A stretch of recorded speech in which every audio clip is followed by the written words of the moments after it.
Intercontinental Champion last week, Diesel challenging you to the one-on-one encounter at the King of the Ring on Sunday, June 19. We're about 5 weeks away.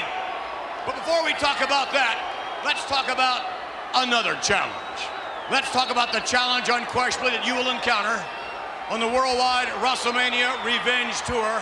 Obviously, no longer in the shadow, if you will, your brother Owen. What about it?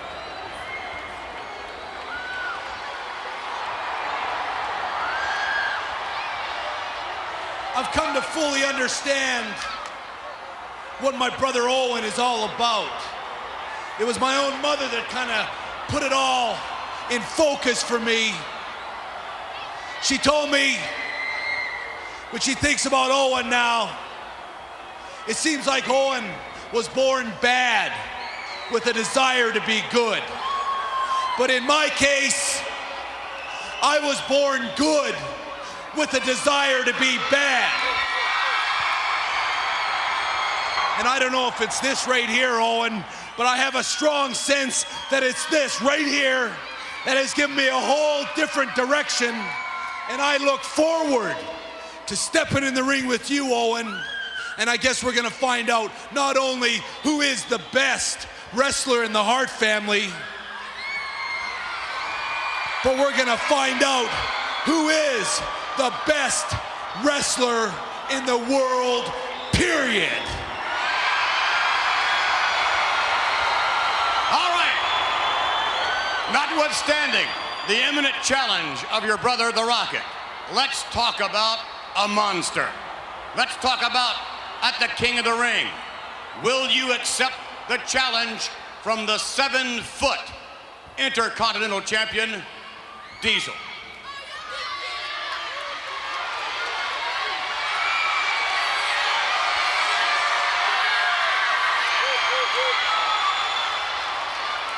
Yes. Unquestionably, Brett, you have been the fightingest champion in the history of the World Wrestling Federation, taking on all comers. But how do you counter a man who is 7 feet, well over the 300-pound mark? How do you counter the tactics and skills of the Diesel?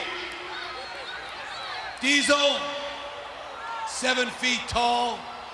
I know exactly what he's thinking because I've been there before. I was Intercontinental Champion at one time, and I know that he thinks that he's unbeatable, that he's just gonna walk all over me because he's 7 feet tall. But Diesel, you may be one of the biggest wrestlers that I've ever stepped in the ring with, but mark my words, sooner or later, I'll bring you down to your knees. And once I bring you down to your knees, I'll bring you on your back. And once you're on your back, there's only one road for you to go, brother, and that's in the sharpshooter and Diesel in the King of the Ring. I guess we're gonna find out who is the best in the World Wrestling Federation, because you'll be dealing with the excellence of execution. And I know you've got everything to gain and nothing to lose, but mark my words, Diesel, you will go down. All right, ladies and gentlemen, here he is, the best there is, the best there was, and perhaps the best there will be, the Hitman, Bret Hart.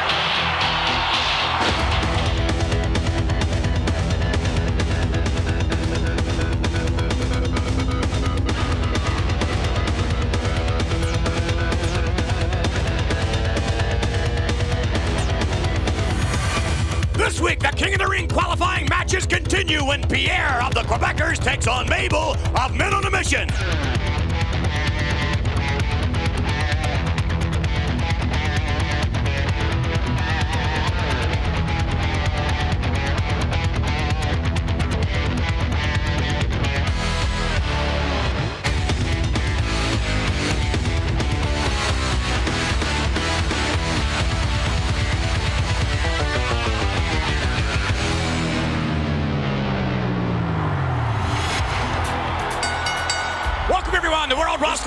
Federation action. Vince McMahon here at ringside, along with Jerry the King Lawler. Say hello, King. I'm here. Indeed you are. We are very thankful you have tuned us in this weekend. No doubt a lot of action heads your way.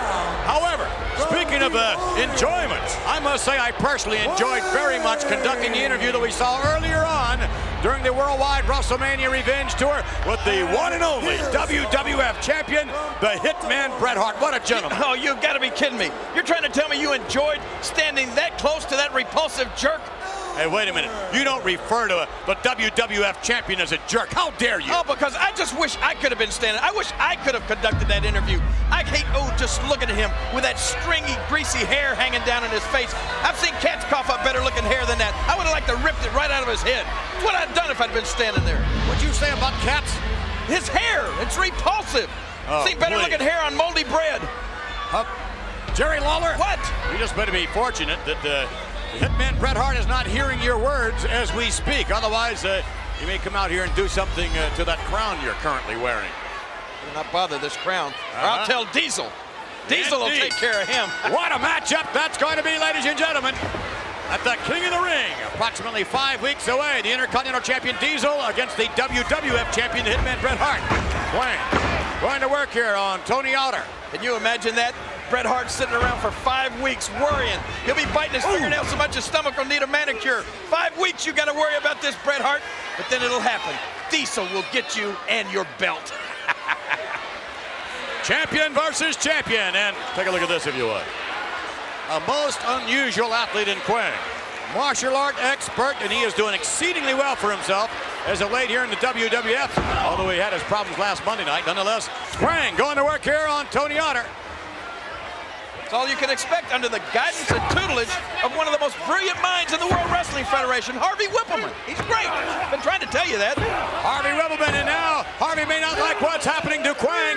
Quang now to the buckle, no reversal. Otter, and here comes Quang, followed up with a clothesline, and down goes Otter. I think Harvey will like that, don't you? He may like that, but I don't think he's going to like the rest of the match. Oh, yeah, Harvey's a happy guy, and I think he'll be happy with the outcome of this one. And off the rope, Otter, yes, caught him. Nice maneuver. Otter coming off the rope, and a nice clothesline. Otter trying to mount an offensive here against the martial art expert, Quang. Coming off the rope again, missing with a roundhouse right back. Oh! Forget about it. Unbelievable, and this one is history. Yeah. Look at Harvey. Coming up next, ladies and gentlemen, the matchup that we no doubt will look forward to seeing. It's Pierre against Mabel, the King of the Ring qualifying matchup. I am really looking forward to that match. I may even make a royal prediction. All right, Jerry Lawler, pretty impressive, I would say, wouldn't you? I'd say very impressive. Harvey Whippleman is one of the most shrewd judges of talent that I've ever seen in the World Wrestling Federation, and he's got a winner right there in Quang. And speaking of a winner, just who will win the qualifying matchup, ladies and gentlemen, to face IRS in the King of the Ring? Will it be Mabel, or will it be his opponent, Pierre? Your prediction? I told you my royal prediction once before is still the same. I'm predicting Pierre, but then Pierre will have to face IRS at the King of the Ring. Ooh, I don't know who I'll predict there. Yeah, with that in mind, let's take you now, ladies and gentlemen, to the live event news.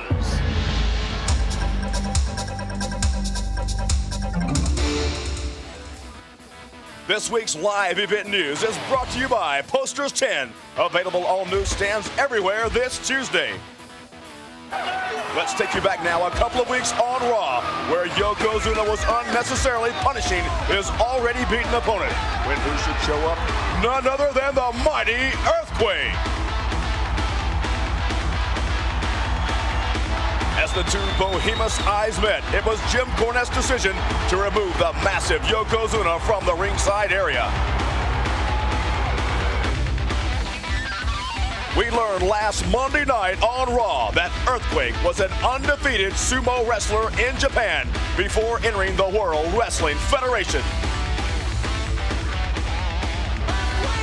If you've got a gun in that big bloated body of yours, you'll accept the match. Next week, right here, we'll have a sumo match. And Jerry, I want you to find out for me if he'll accept it. You're the only guy that can get the scoop.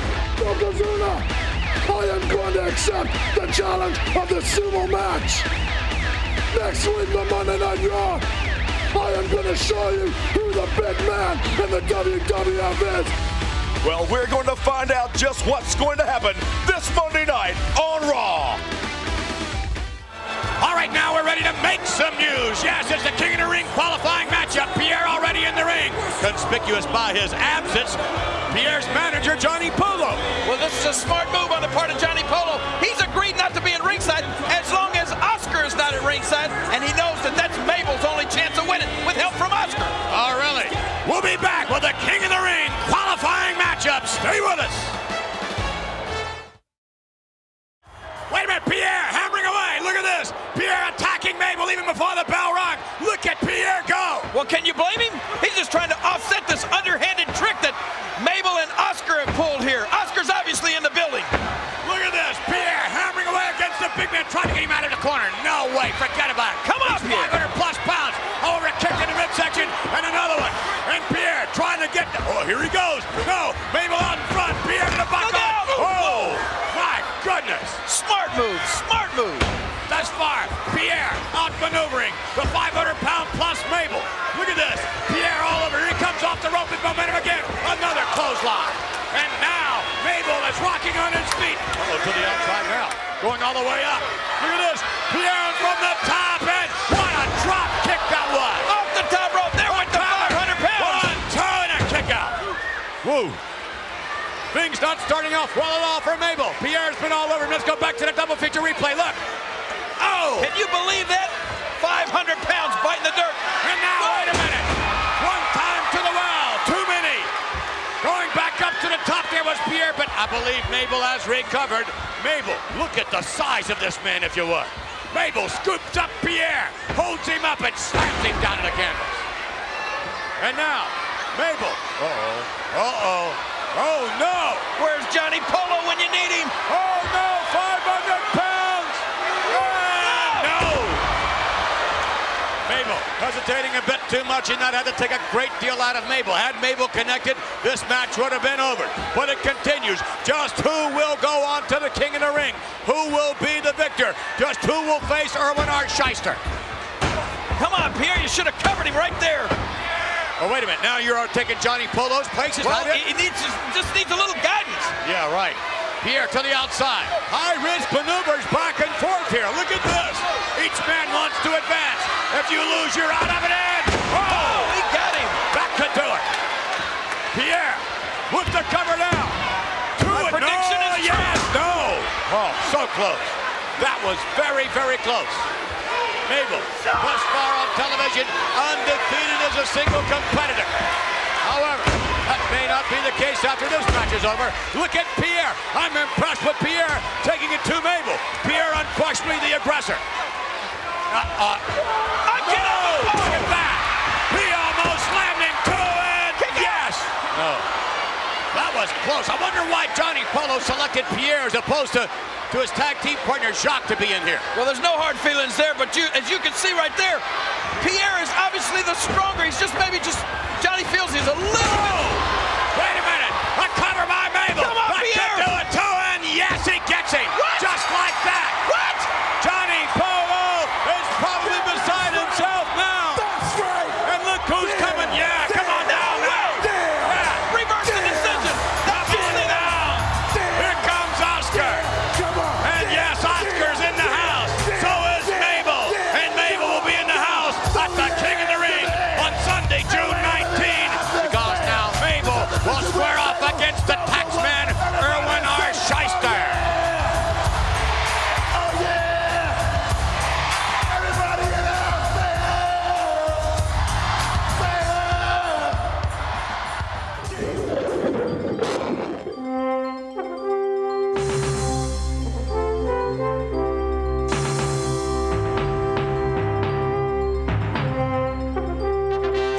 Hi, everybody, and welcome to your King of the Ring report here on WWF Superstars. I'm still Todd Pettengill, same as last week. Congratulations to the mammoth Mabel, who just defeated Pierre the Quebecers. That means he qualifies for the very prestigious King of the Ring tournament. Now, I'll have more on that in just a second, but first, let's talk about the King of the Ring Spectacular itself.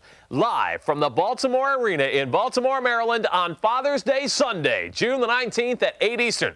This is certainly shaping up to be an awesome night of action. In addition to the 8-man King of the Ring tournament, you just heard directly from the Hitman himself. He will accept the challenge and defend the title against the massive 7-footer Diesel. Keep in mind, this will be a champion versus champion situation. However, only the Hitman's title of World Wrestling Federation champion will be on the line. It's going to be an awesome matchup. Bret Hart, the fightingest WWF champion of all time, will absolutely have his hands full with the fearless Diesel. We'll all be conversing about that in the weeks to come for sure. But right now, let me jump back into the scenario for the actual King of the Ring tournament. This is an 8-man tournament featuring an Elite 8 who will fight it out all in one night to become the WWF King of the Ring.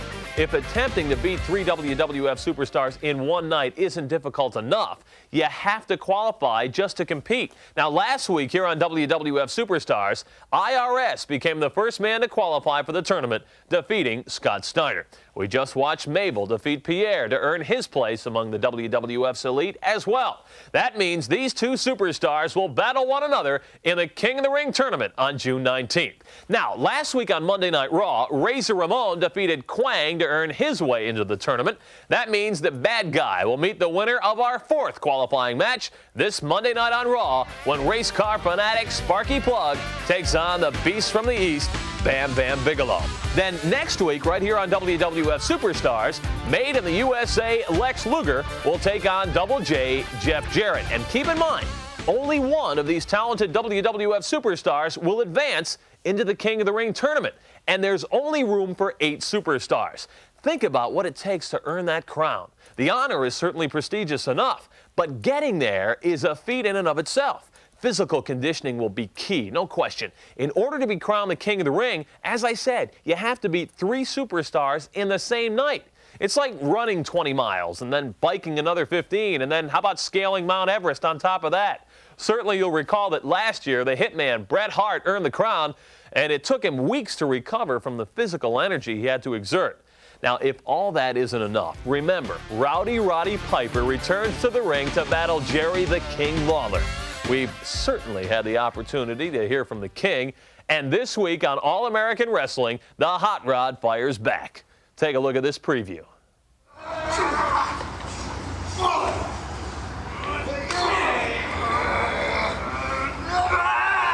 Howdy, my name's Roddy Piper. This is my last day on the set of Tough and Deadly. New motion picture for Universal, but just before I leave, I got a couple more bottom lines I want to tell you.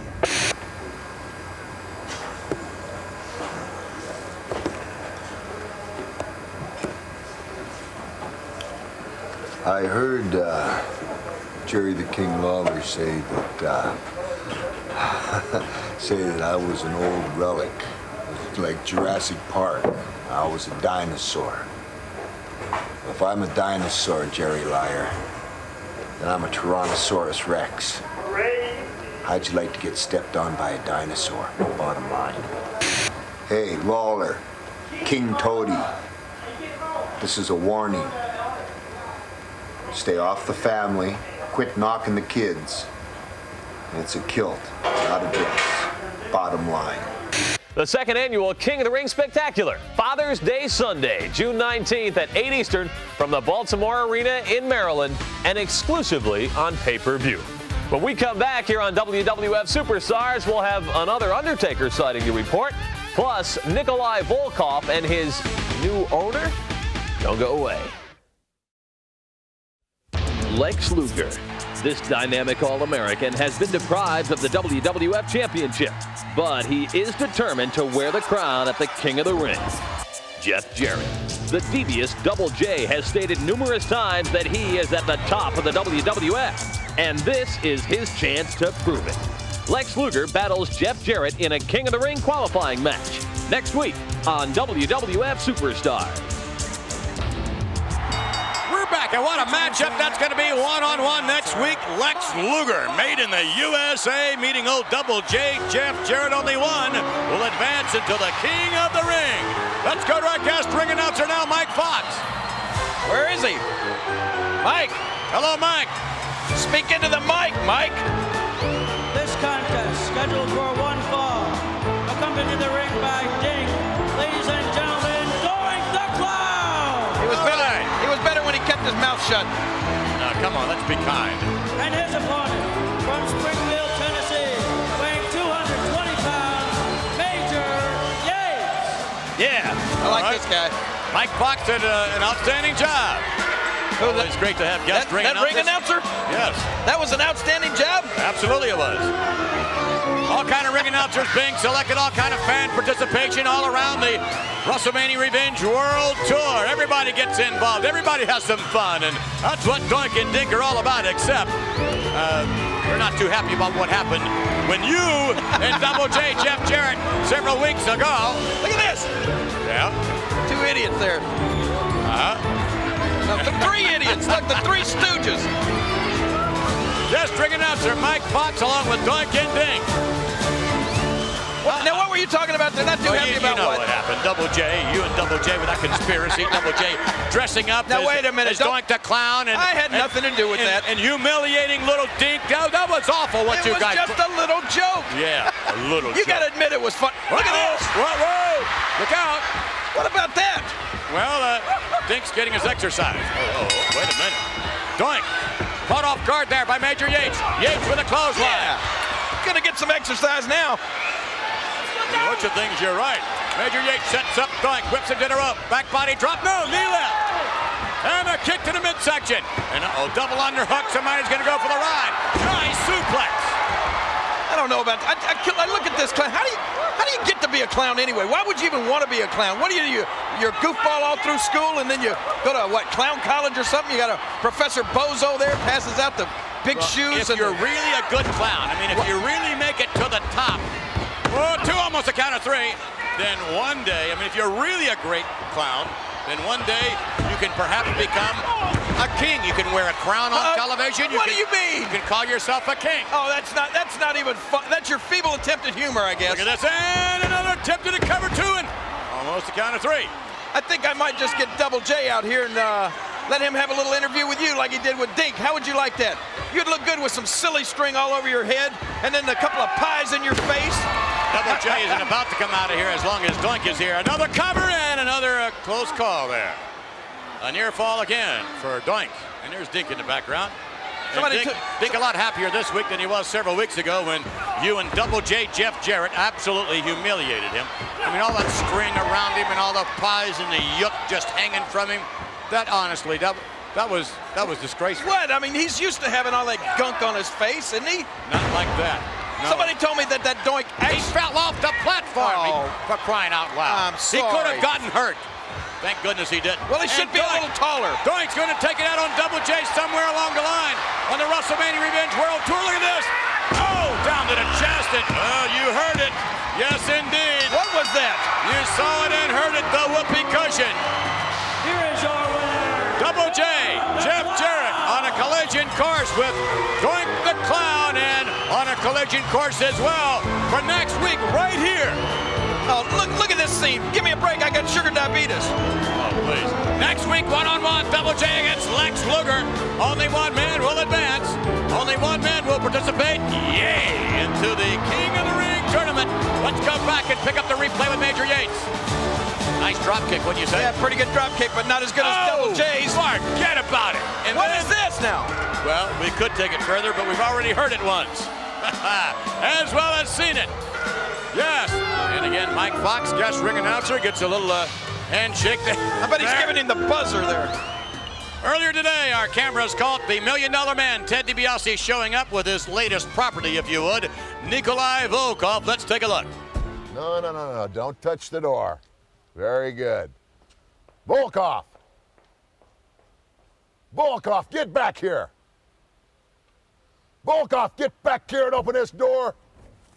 Нет, живем, все, любим, то не поживайте.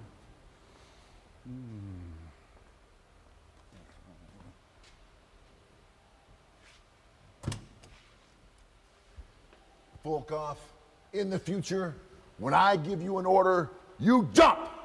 As a matter of fact, when you jump, you say, how high and when can I come down? You got it?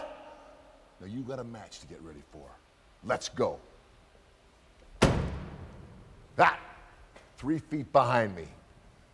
3 feet behind me. Come on, let's go. Come on, let's go. We're back, and there's the back of the current edition of the WWF magazine. However, on the front, yes, the front cover, the esteemed World Wrestling Federation champion, the Hitman Bret Hart. And in addition to that, on the inside, Quake and Yoko, Sumo's heading for a showdown, and the showdown's this Monday. I cannot believe the quote that I read Earthquake made in there. Listen to this. Let me just tell you this. He said time is quickly passing Yokozuna by. He's not the master anymore, and pretty soon he'll be humbled, and he'll be washing my back. Can you believe Earthquake would make a statement like that? Is he crazy? You can bet he believes it. What a sumo match. Have you ever seen a sumo match here in the WWF before? Well, not here in the WWF, but I've seen sumo matches in Japan. Two huge guys trying to push each other out of a circle. What? Not like you're going to see him here. I mean, the ropes are going to be taken down, and someone could be shoved out of that ring. That would be a nasty fall. Who knows what's going to happen this Monday night? No ropes? Promotional consideration paid for by the following.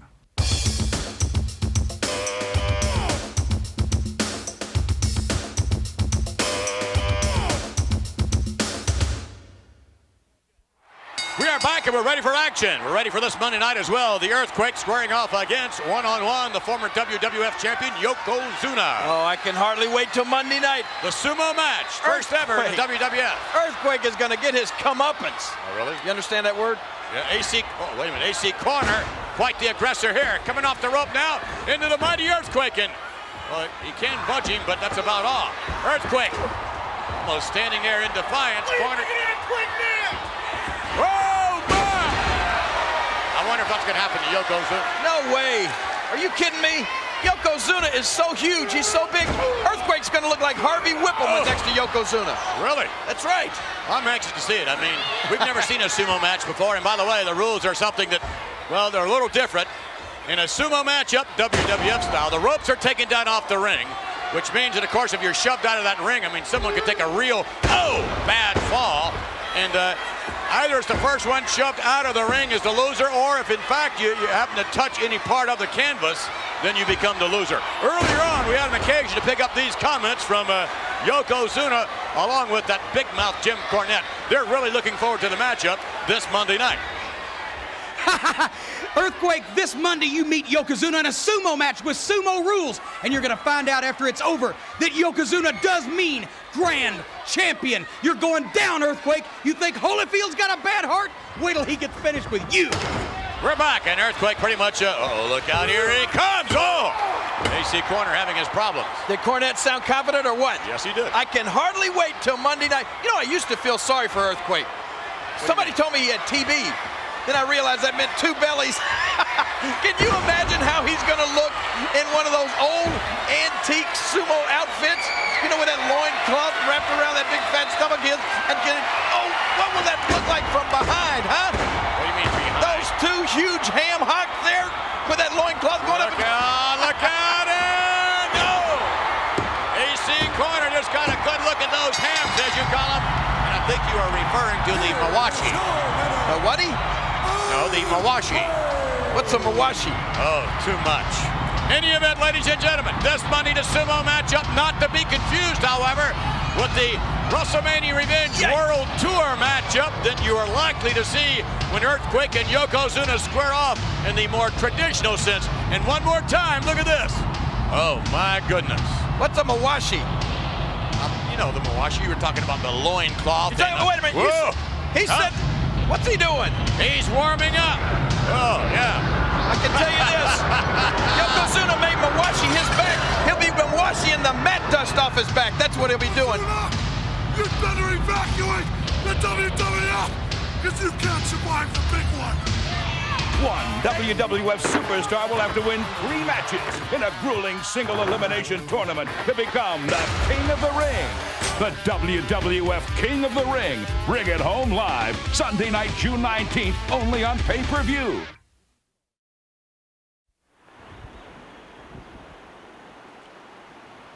Spike, was it last week?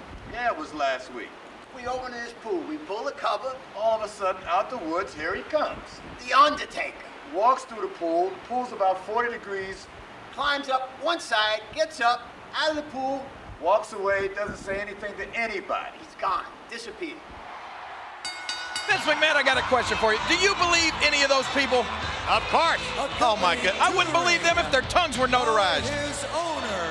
Look at this, on his way to the ring right now, ladies and gentlemen. We saw them earlier pull up in the limousine.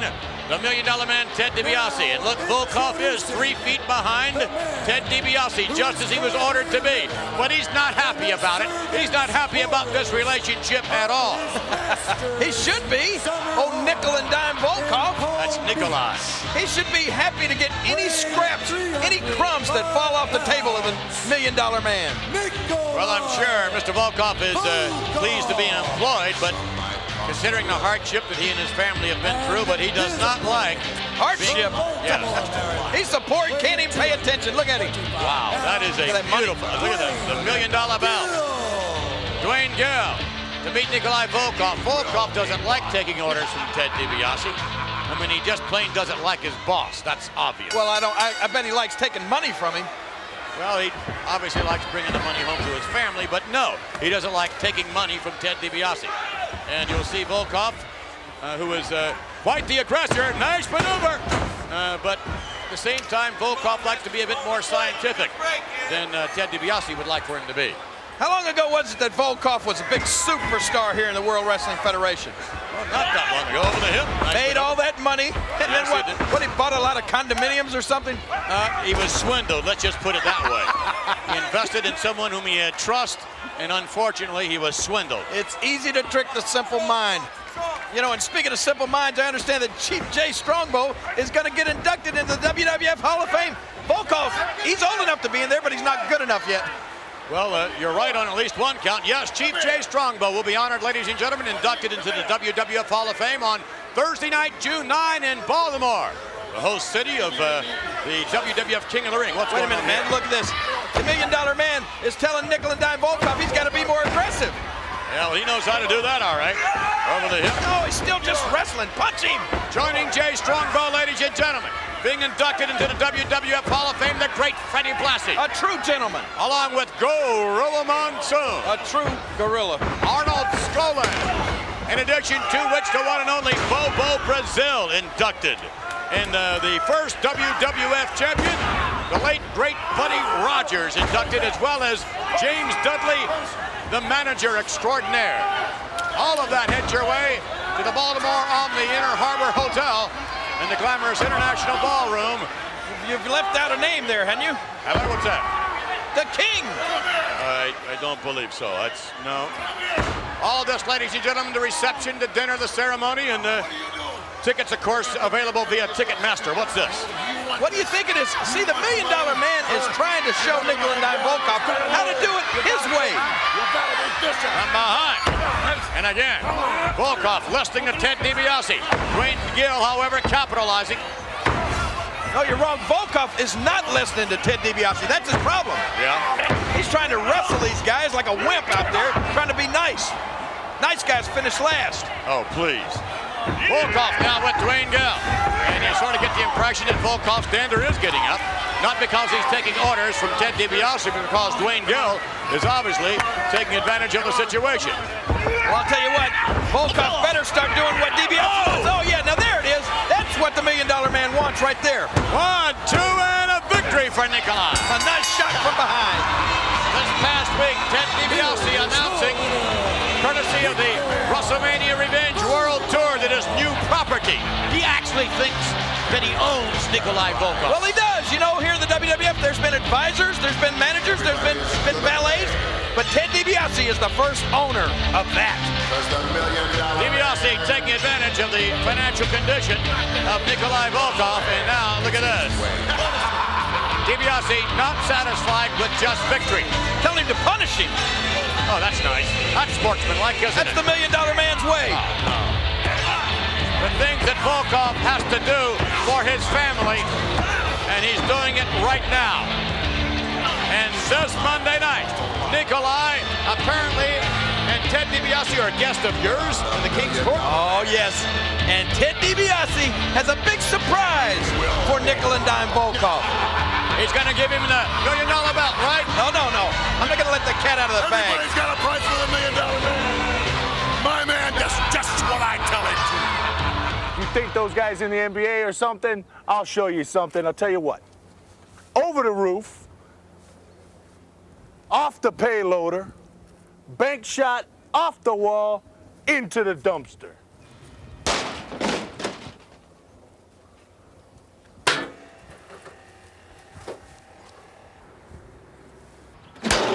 Payloader. Yes, that's 3. And if you think that was something, wait till Duke the Dumpster Drosy comes to the World Wrestling Federation. We're back, and you're looking at footage from last week, ladies and gentlemen. IRS, yes, had just been victorious over Scott Steiner in the King of the Ring qualifying matchup. Irwin coming out of the ring. He saw Tatanka coming after him. He didn't know what to do. He backed up. Then he saw both Steiner brothers coming after him. Look what happened from there. He actually leaped over a number of barriers just to get out of harm's way. And look at this, right up into the fans, all the way up into the arena, simply to escape Tatanka.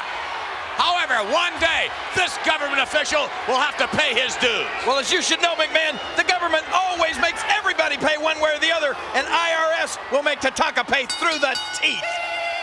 We're back. We're back to action this weekend. Look who's yes, here he comes now. Tatanka, far more aggressive than he has ever been, and unquestionably with good reason. What kind of reason are you talking about? You know what reason we're talking about. Irwin R. Shyster destroyed the priceless sacred headdress given to Native American Tatanka by his peers and by his family. By his people. He was only trying to get him to pay up. You said it yourself, a priceless headdress. So obviously it was worth a lot of money. There's gift taxes due on that, and he should have paid them. I'll tell you who's going to have to pay some dues. Who's that? I'm sitting next to him. You. Me? Yeah, you got it. You. What do you haven't said? Well, oh, look at this.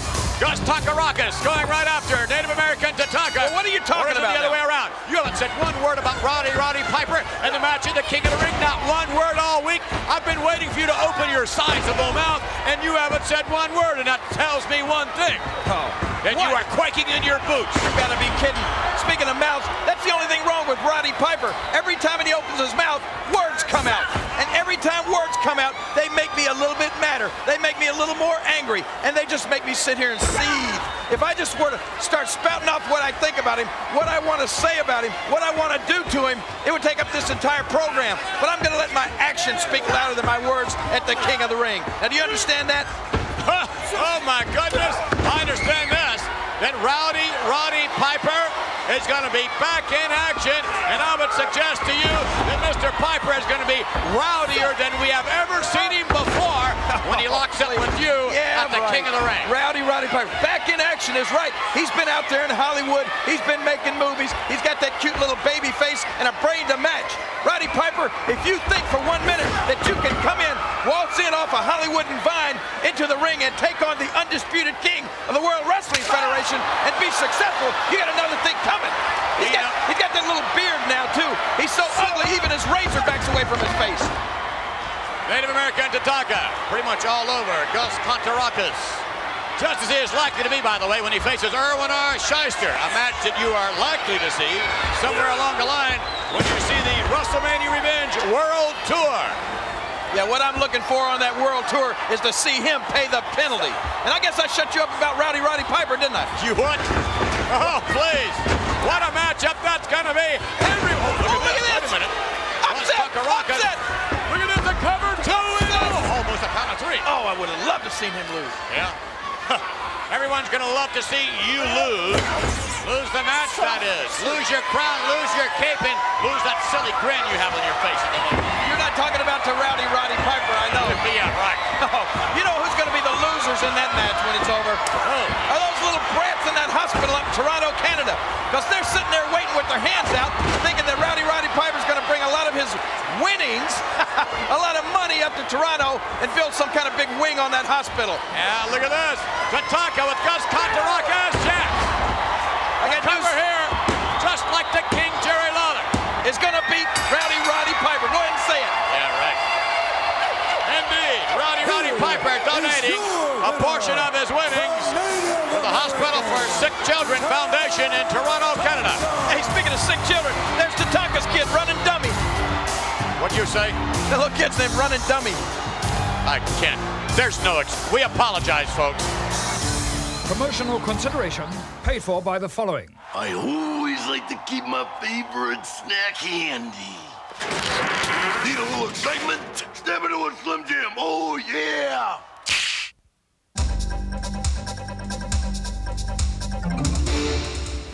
The WrestleMania Revenge World Tour was back on the road. The WWF stopped in New England at the Providence Civic Center, the historic Boston Garden, and the Worcester Centrum. Many of the locals were awestruck at how massive Mabel really is. Hey, there's a Hitman fan. And there's the Hitman with guest manager Sandy Mello. Lex Luger got to meet the Papano family. And as the anticipation grew and grew, it was Mother Sue, her son John, and daughter Julie that first came through the curtain and led the man made in the USA to the ring.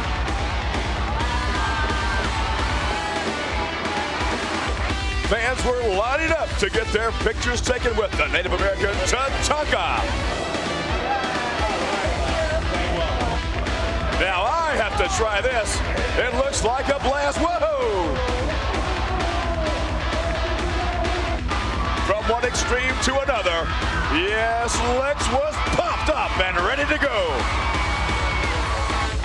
It's the World Wrestling Federation. Unbelievable.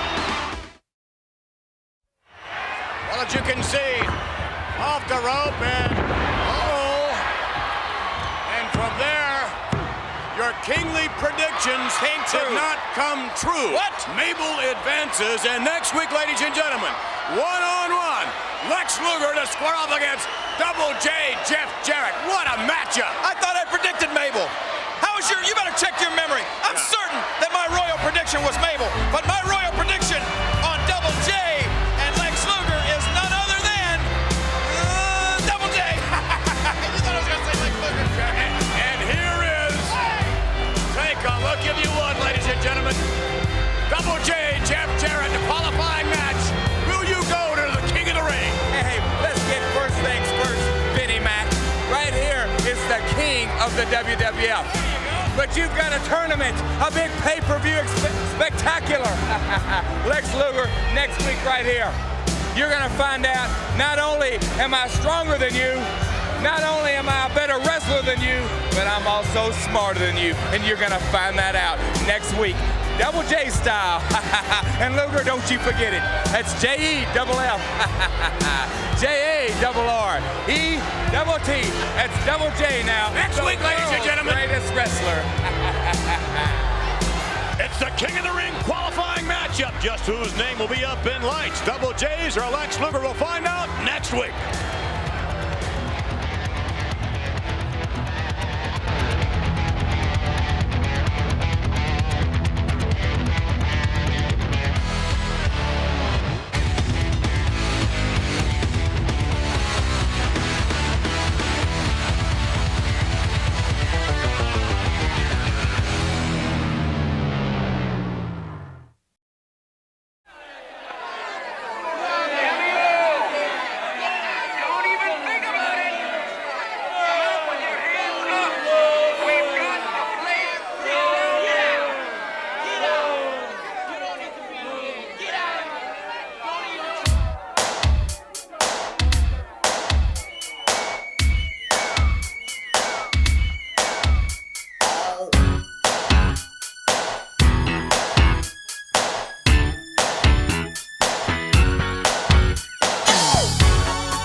psychological romance. No romance, no romance, no romance for me, mama. Come on, baby, tell me what's the word, a word up.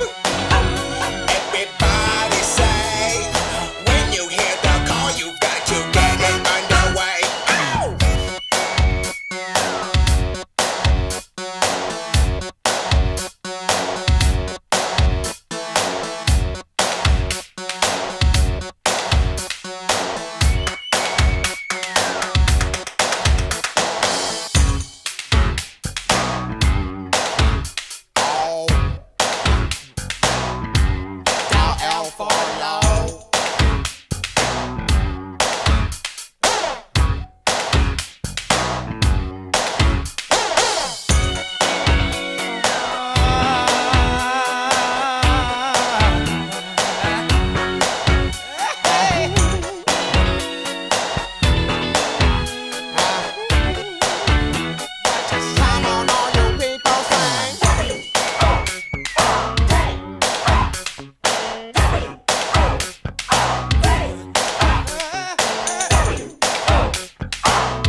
Gladiator Arena, Los Angeles, California, home of the American Gladiators. This is their playground, their home turf, and they are sworn to protect it. Hi again, everyone. I'm Mike Adamle, along with Larry Zonka. Glad you could join us as competition in our first half season continues. The men will start things off with Powerball. How does this matchup shape up, Larry? Well, keep your eye on a fella named Cliff Miller, Mike. He was very impressive in our preliminary round. 6 foot tall, 174 pounds, Jacksonville, Florida. But this cat can move. He is fast on his feet. And another fine athlete, Spencer Street. Spencer comes from Lafayette, Louisiana. He did very well in the preliminary round also.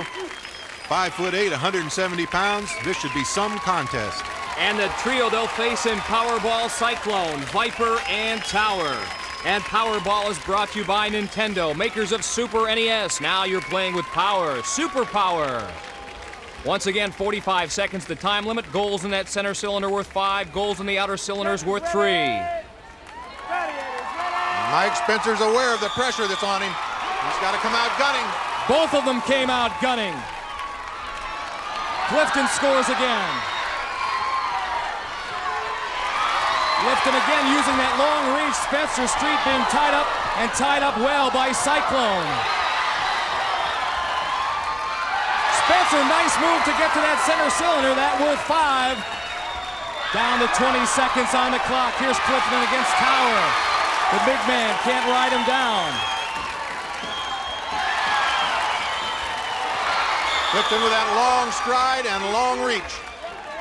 And referee Larry Thompson has blown his whistle. They're trying to stop play right now. Let's see what's up. We have disqualification against Viper to the head. 8 seconds remaining. Game will continue. 2 gladiators, 2 contenders. Contenders ready. Gladiators ready. 8 seconds remain on the clock. Contenders will play now 2-on-2. Clifton Miller going for that center cylinder. That one counted by Spencer Street. 2-1. That last one countered by Spencer and Clifton as well. That is it. What a way to start things off for our two contenders, Clifton Miller, Spencer Street. There's that wake-up call you like to talk about, Larry. We're doing it. We're doing it. Cobwebs are gone. This is going to be a shooting contest between these two gunfighters all day long. Spencer with the moves. Maybe too many moves here. Finally ends up eating the rug for all that. Here he puts a nice one on the Gladiator, breaks away, takes that center cylinder. Now Powerball is designed as a 3-on-2 game. Watch what happens when the Gladiators are forced man-to-man. Towers at the top of your screen covering Cliff Miller. Cyclone down at the bottom of your screens going up against Spencer. Now Spencer gets the best of Cyclone and sees the center cylinder is completely open right there. So he makes a split-second decision and picks up a big 5 points. Well, the women have warmed up their wheels. They're set to go for Powerball. A look at one of the contenders, 24-year-old Betsy Erickson, the gymnastics coach from Oak Harbor, Washington, and Jennifer Walls from Collegeville, Pennsylvania, a systems engineer and also a pro basketball player with the New Jersey Suns and the Women's Professional Basketball Association. Zap, Sky, and Storm, the three Gladiators. Gladiators ready! Jennifer Walls already showing that professional basketball background. She crams that ball down in that rim. She is having a field day so far. 30 seconds to go. Gladiators better buckle down.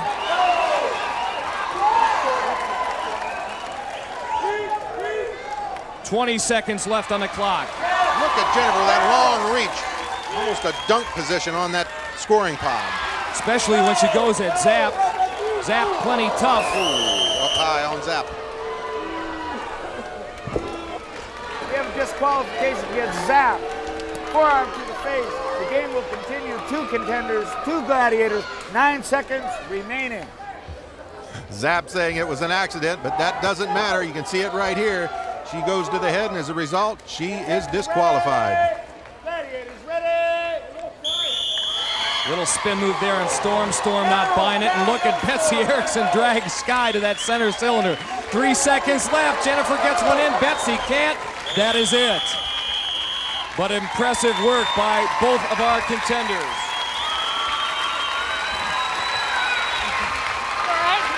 Are you okay, you little monkey?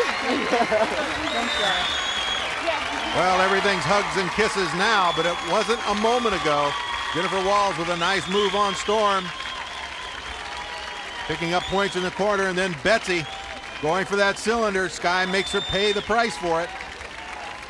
So the Gladiators are rocking, and the contenders are rolling here at Gladiator Arena. The Samuel Goldwyn Company presents the American Gladiators.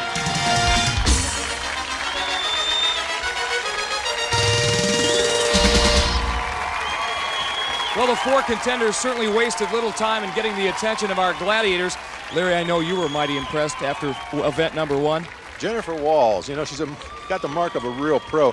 She came in 2 hours before the show, listened to music, got her head right, blew into that first event, scored all kinds of points, but now she has to face up to the Gladiators in the joust.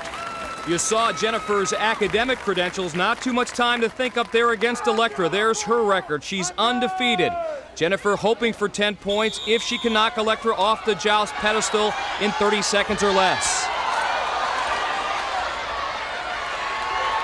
Electra's got her going, but Jennifer doesn't want to go.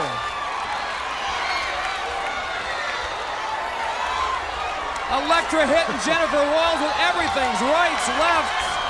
Almost threw herself off balance there. 5 seconds remaining.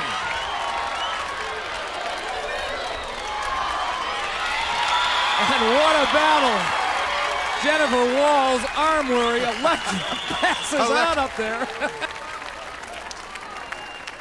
Both girls waging war on each other. No lack of activity. Jennifer taking a lot of blows, but on occasion getting a few licks in herself. All right, Betsy Erickson already down 26-6. Obviously needs points here in the joust. She draws Electra. Electra all candy and spice. until that whistle blows, and then she's got that pit bull personality. Let's see if she's got anything left after that battle with Jennifer Walls. Betsy not using good footwork. She's dancing around too much, not enough contact with that platform with her feet. But remember, an outstanding gymnast at the University of Washington, so she's got great balance. That very much in evidence here. 9 seconds to go. Now Betsy on the attack. And it appears that Electra indeed is a little arm weary as she can't finish off Betsy Erickson. So like Jennifer Walls, Betsy gets 5 for a draw. Electra obviously upset with her performance. She is a little arm weary. She goes on the offensive early on, lands a lot of blows, but Betsy comes back after a near fall there. Now look at Electra catching a few blows. Whatever the case, Larry, she got more than she bargained for from Betsy Erickson. All right, let's turn to the men. This is Spencer Street. He'll go against Viper. Right now, Spencer trails Cliff Miller 19-15 going into this second event. Again, 30 seconds to time limit. And already Viper in a bit of trouble. Spencer losing control of that stick. Doing a good job of ducking, but he's going to lose his stick if he doesn't get a firmer grip on it. Oh, he's got Viper up. Got Viper off balance. Oh, and Viper grabbed the stick to keep his balance. Spencer Street, after being in deep, deep serious trouble, forces Viper to grab his stick. Automatic DQ, 10 points for Spencer Street. Spencer teetering on the brink of disaster right there. Viper becomes too aggressive, trying to knock him off, loses his balance, grabs the stick, and off he goes. Now here's a picture of a gladiator in dire straits. Viper knows he's in trouble, and instinctively he lets go of his stick after he gets one on the chops and pulls Spencer's pugil stick away from him, and that was the DQ. Now it's Clifton Miller's turn. And here's a contender who has really made the gladiators stand up and take notice. He has performed well in each and every event. He draws Viper like Spencer Street did.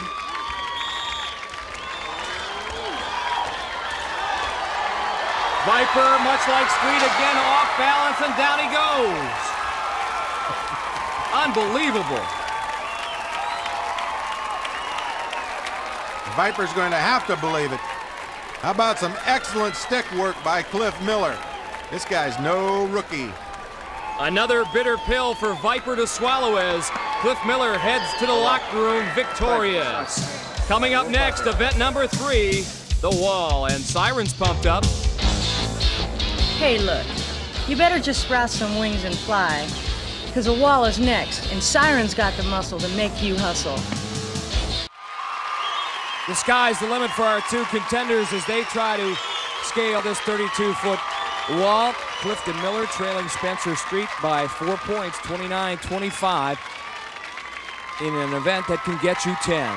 60-second time limit, and here in the second round, contenders given a 15-second head start. Following Clifton will be Laser, chasing after Spencer Turbo.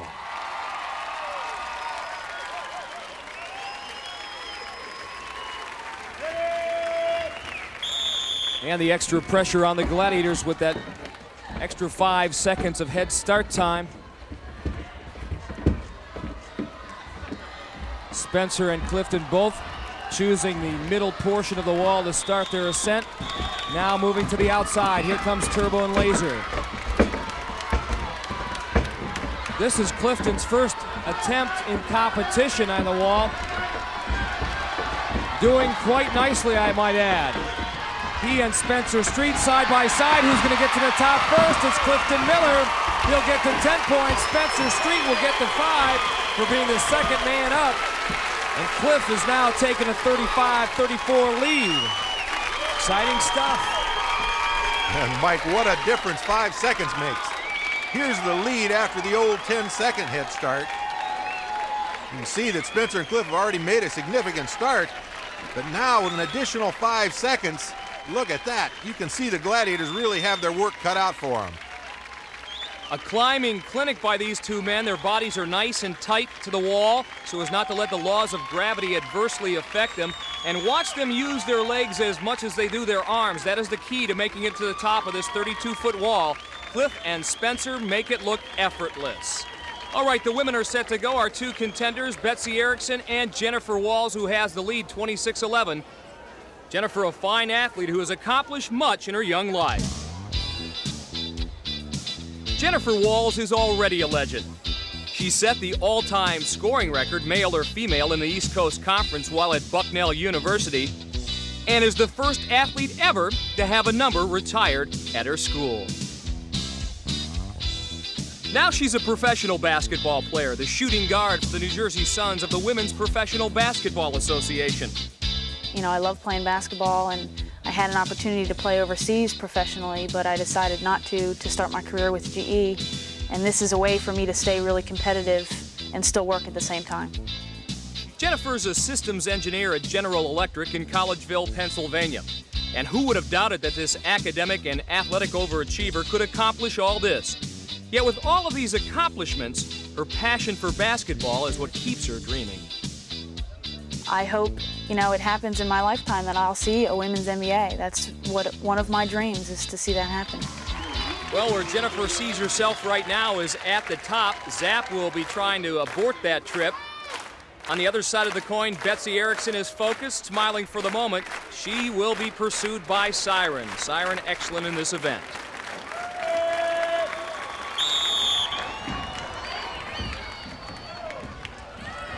In the prelims, Jennifer was pulled off the wall by Zaps.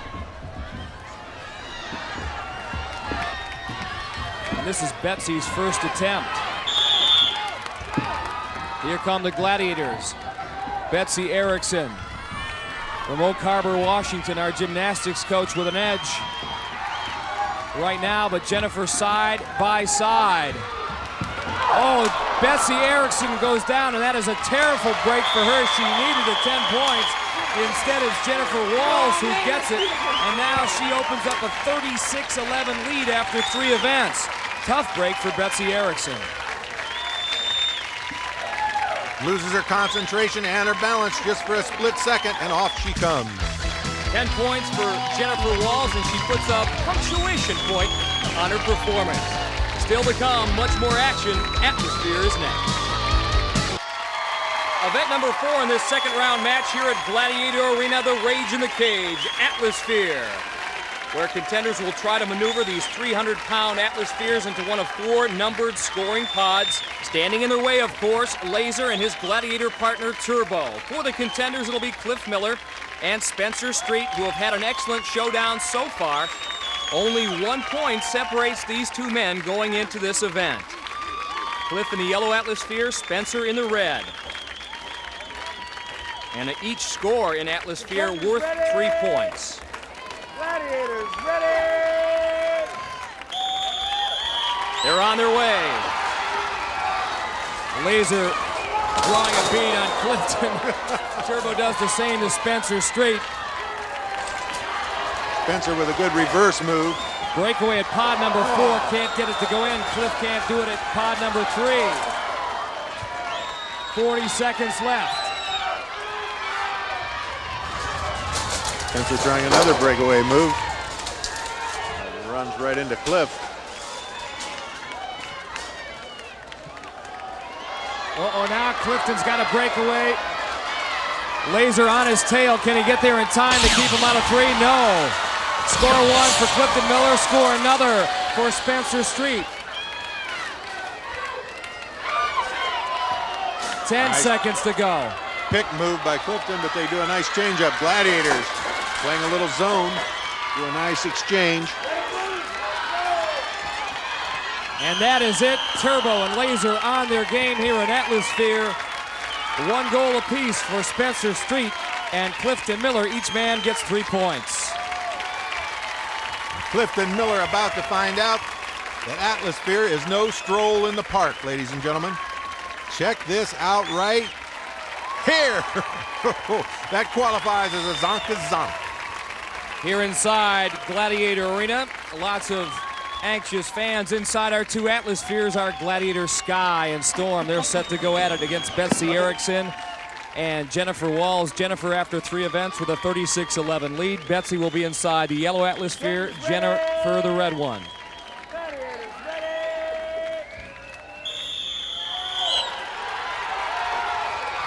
Basketball star versus our gymnast. Storm puts a shot on Jennifer. And old Betsy goes topsy-turvy, courtesy of Sky. But Jennifer Walls with those powerful legs motors past and beyond Storm and gets the first goal. 40 seconds left. Jennifer not just with strong legs, but with good control, Mike. She manages to make that pod, make that sphere settle into that pod just correctly.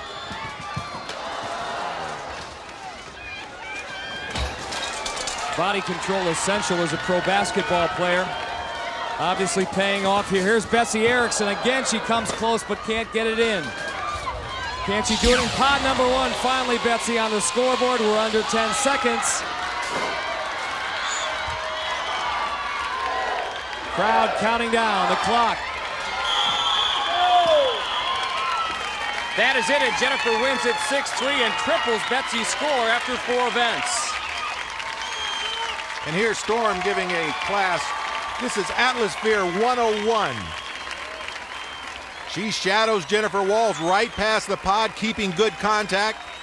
Anticipates what Jennifer's shooting for. That in pod knows just when to come in and deny Jennifer access to that scoring position. Nice touch, Storm. Jennifer says, let me out of here. I've got 4 more events to come. Up next, it's Assault.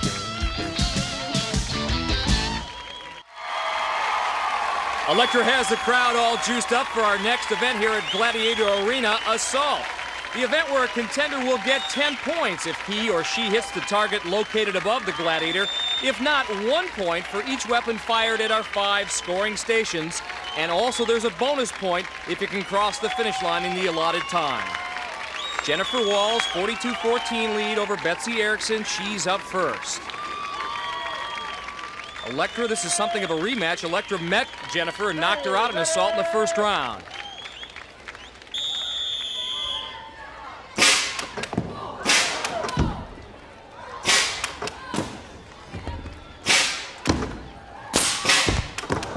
That one high into the arena ceiling. Bring it down a little bit, Jen. You've got the right idea. 45 seconds on the clock. Well, look out, Larry. I get so scared when they get to station number 2.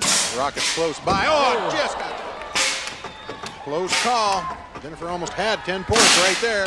She got it that time and did not aim. She just grabbed the cannon and fired it totally blind, right on the money. A blind Annie Oakley shot.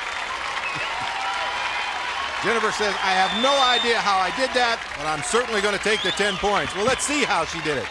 Right here, she takes hold of the firing mechanism, never lines up the shot, but picks up 10 points. Well, while Jennifer Walls has been in the groove, Betsy Erickson in sort of a funk. She trails 52-14. Just really ought to throw caution to the wind and go for it, Lair. Well, you know, she certainly has the move. She was a co-captain of the University of Washington gymnastics team. She's got to be able to use a little of that expertise here on this Assault course. Better be on the beam against Electra or you're in trouble.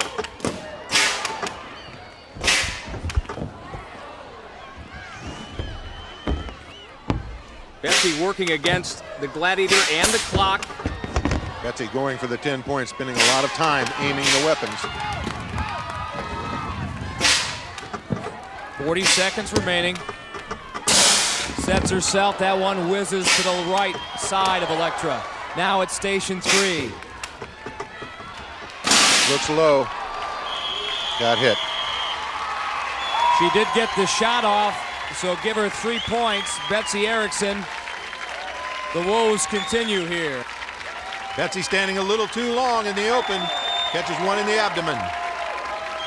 Now we turn our attention to the men. You're looking at Spencer Street, who's locked in quite a duel with Cliff Miller. Just 1 point separates these two contenders. Spencer, a student at the University of Southwestern Louisiana, where he's majoring in petroleum geology. During the summertime, he works on the oil rigs in the Gulf of Mexico. Right now, Spencer would like to drill Viper, at least a target located above our Gladiator. Bring it on, says Viper.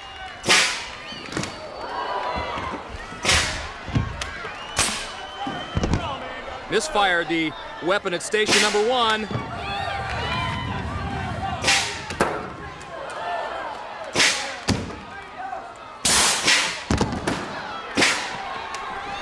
Still safe at station number 3. We're under 40 seconds. That one whizzes wide right. Spencer taking a lot of time at station number 4. Wants to make this crossbow count. Nope, he's a little low. Now he's literally under the gun. Couple of last chances here at station number 5. Whoa, he got it! Poor Viper can't believe it. And Spencer Street has 10 more points. Spencer, after all his goings-on, ends up at the last station. Pretty good pitch. Clutch performance. And Viper inside is seething. Maybe it's because of that sign. Well, Cliff needs to keep pace. 10 points. Trails right now by 9.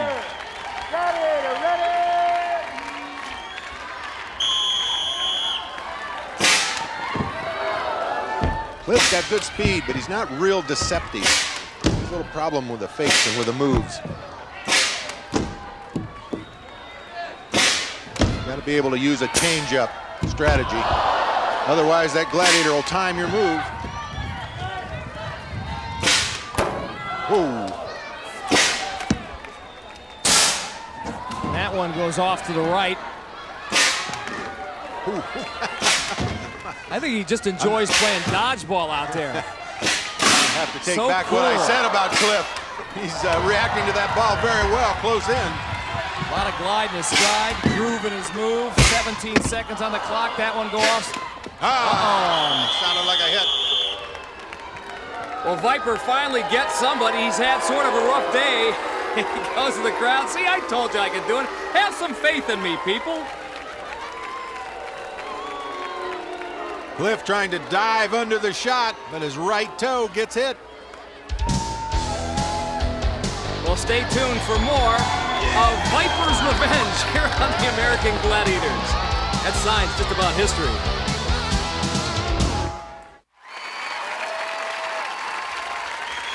Welcome back to Gladiator Arena. A look at Spencer Street and Clifton Miller. Right now, after 5 events, Spencer with a 5-point lead as these two men are set to tackle the maze.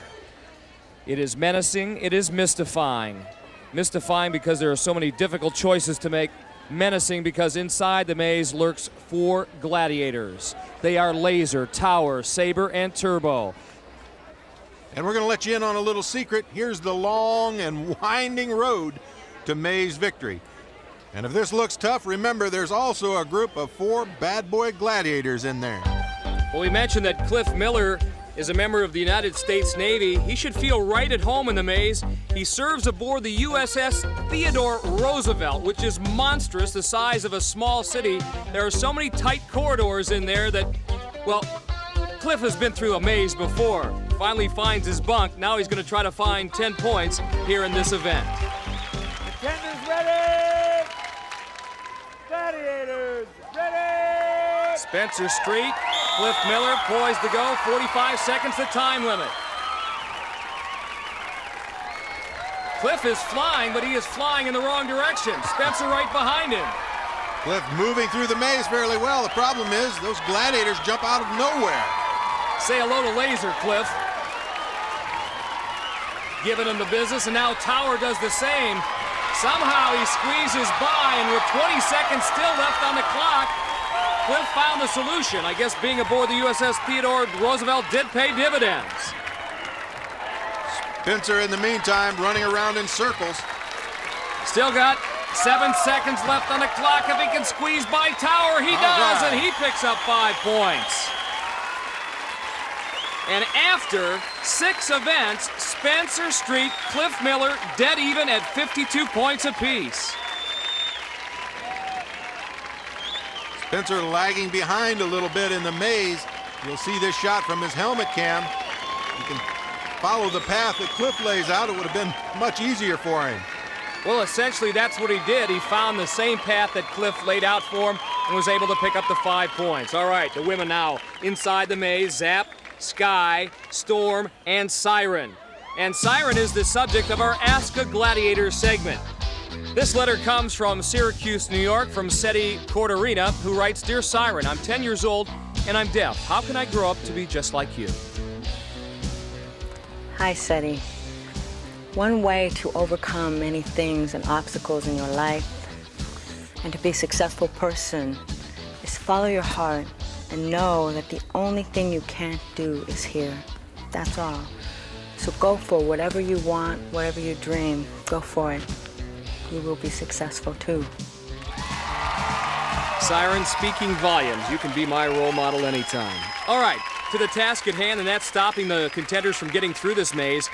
Jennifer Walls, what a day she has had. Spectacular in every event. Betsy Erickson, she needs 10 points here if she's going to have any chance in the eliminator. They're on their way. Jennifer runs into a dead end, and look, oh man, Siren missed her. Blew by Siren. Free Hello, pass. Zap. Free pass. Betsy is still back at the start line and decides to take another route. Jennifer, right there. Boy, she's got a nose for the finish line, the goal line, the hoop and basketball. Another 10 points for Jennifer Walls. She is on an amazing roll. 15 seconds left. Wrong way, Betsy. Poor Betsy. 9 seconds and she's going completely the wrong way. 4 seconds. 2 seconds. Storm is going to stop her from picking up the 5. The day belongs to Jennifer Walls. No question about it. Say, have you ever wondered about what it's like coming around one of these turns in the maze and meeting up with a gladiator? Well, check out Jennifer Walls' helmet cam right here as she meets Storm face to face. She meets Storm and gets a face full of blocking pad as well. Well, Tower's going to be in the contender's face. He's getting pumped up for the next event. It's Breakthrough and Conquer.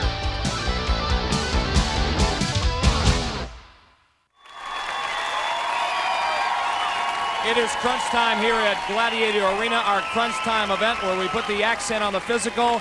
Breakthrough and Conquer. Equal parts football and wrestling where contenders can pick up 10 points. 5 for being successful in Breakthrough, another 5 if they're successful inside that Conquer ring. For the Gladiators, looking imposing, Siren in Breakthrough, Sky in the Conquer ring. And you can see Electra giving Siren the signal. Contender ready! Gladiator ready! And no, wasn't much of a move. Not only did she nail Betsy on the tackle, took the football away from her too.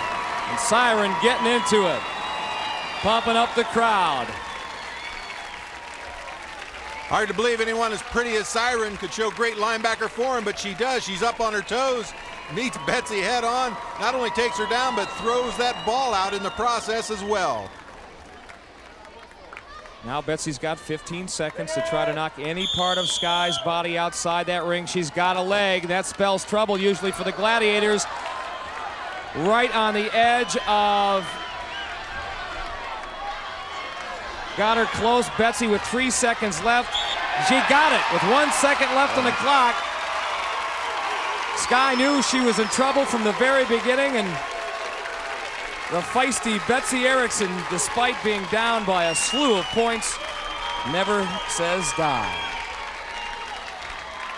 Sky obviously very upset at the outcome of that. She finds herself dangerously close to the edge, kind of limits what she can do. As far as defensive strategy, she's just trying to leverage her way back towards the center of the circle, but she can't do it. Sky thinking only of self-preservation, and Betsy Erickson, despite being a full foot smaller than Sky, gets the mission accomplished. On to Jennifer Walls.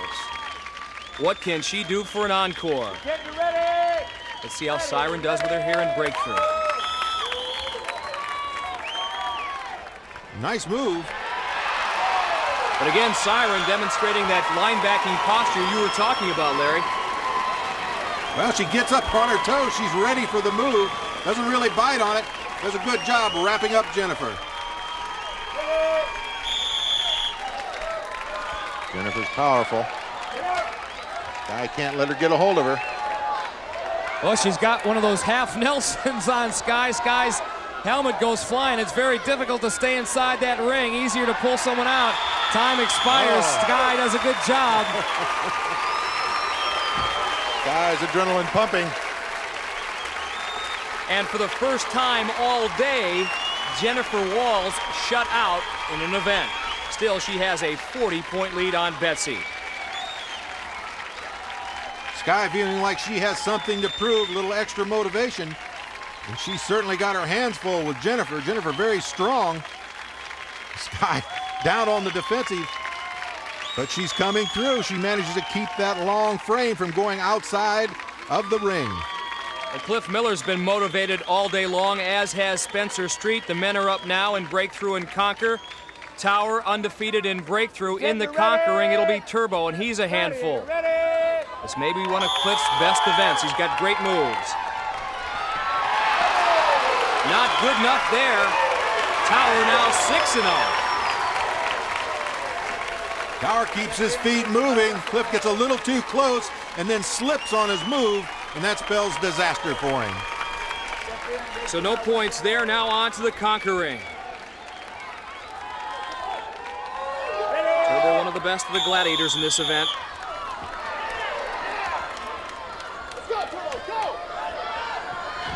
Turbo moving in lateral fashion, loses his helmet, keeping Cliff away despite Cliff's attempts at the lower legs of Turbo. 2 seconds, 1 second, and that is it. Turbo fends him off. Cliff Miller comes away with no points in Breakthrough and Conquer. Look at the moves Turbo has for a big man. Obviously, he got smacked in the noggin a little bit. Right here early on, they meet head to head. Look how fast Turbo recovers. He's lightning quick for a man that weighs some 240 pounds. So Turbo and Tower, as a team, get the job done against Cliff Miller. And now Spencer Street can take the lead. Remember, one event to go after this, the Eliminator, which decides who advances to the semifinals. Spencer's got a football background. He was co-captain of the Trinity University football team, number 44, a running back. That could come into play here, his talent, that is. On hand is Mom Carol.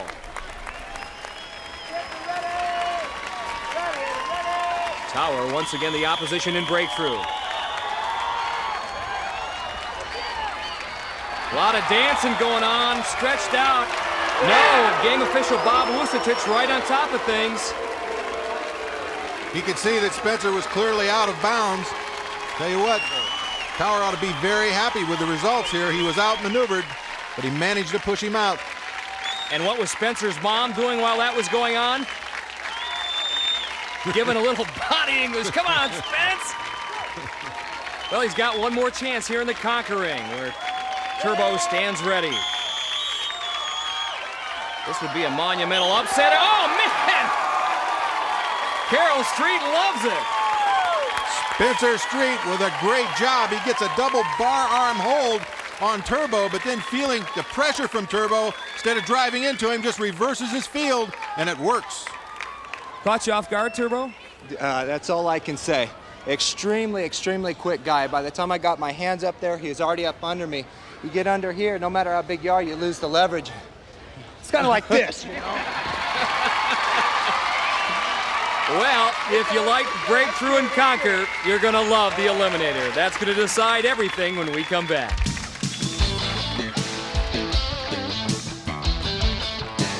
Hey, you got to take the falls with the good, huh? Good with the bad. He's a tough guy. Look at the Eliminator, the final event for our two contenders.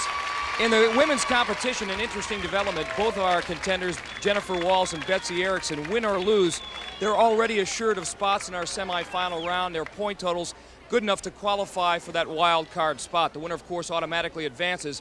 But this race basically being run for practice, pride, and hopefully a little bit of fun. Larry's with Betsy at the start line. Betsy, I know you're already in, but you could improve your situation by winning this. And I also know that with your kind of athletic integrity, you're going to give it your best shot, right? That's right. I'm going to run as fast as I can, hopefully make no mistakes, and it's not over till we interview with you. So I'll see you at the finish line. All right, gal, good luck. Larry, you're sort of like the fat lady. It's not over until they do the interview with you. All right, on course for the Gladiators, and they sort of have a passive role in this, more enforcers than anything else. It'll be Storm and Zap underneath the handbike, and down the final straightaway, there's the gauntlet. A contender not careful here, they can wind up on their keister. There is Sky and Electra. And the Eliminator is sponsored by Starburst Fruit Chews. The juice is loose. A look at the Eliminator course. Jennifer Walls, Betsy Erickson primed to go, but there's Jennifer with that big head start, and she is struggling up that treadmill.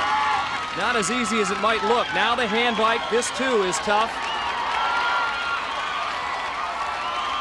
Jennifer, our 24-year-old native of Collegeville, Pennsylvania, across now on the handbike, and now that spinning cylinder, no problem for her. Here comes Betsy Erickson, hoping to make it close. Should they meet again in the semifinals, Betsy Erickson making it close could give Jennifer something to think about. Jennifer Walls down the zip line in the final straightaway. She's going to win this thing easily. Again, remember, both women already in the semifinal rounds. Betsy Erickson is going to get the wild card spot as Jennifer Walls, a professional basketball player for the New Jersey Suns and the Women's Professional Basketball Association, comes home a winner. Jennifer Walls, you have maintained intensity all show long, right through the Eliminator. Can you keep this going in the next round? I don't know, Larry, but I'm sure going to try. I've played a heck of a lot of basketball games, but nothing quite compares to this. I just want to thank God that I stayed healthy and I'm ready for the next round. And thank all my friends back in Philadelphia. Well, congratulations and welcome to the next round. Jennifer Walls. Mike? Thanks. A day to remember for Jennifer, and even though it wasn't Betsy Erickson's day, remember she qualifies for the semifinals as a wild card. She'll have another chance to shine. On the men's side, a duplicate situation to that of our women. Cliff Miller and Spencer Street have been so good that they too have automatically clinched spots in our semifinal round. The winner, of course, automatically advances. The runner-up will get that wild card berth. But these guys have gone all out all day. Don't expect them to put it on cruise control now. Larry's with them at the start line.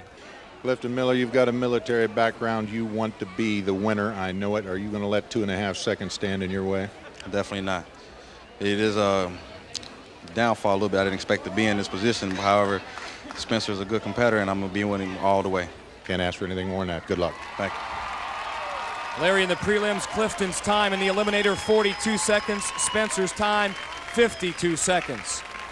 So indeed, that 2.5 second head start that Spencer is getting could be in jeopardy. But both these men have been outstanding all afternoon long.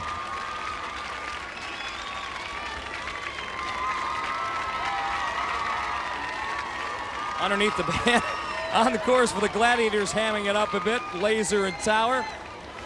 They're underneath the handbike, ready to impose a penalty if need be, and down the final straightaway. Push and crunch, Tower and Viper. They're having a little fun, but Clifton Miller and Spencer Street dead serious.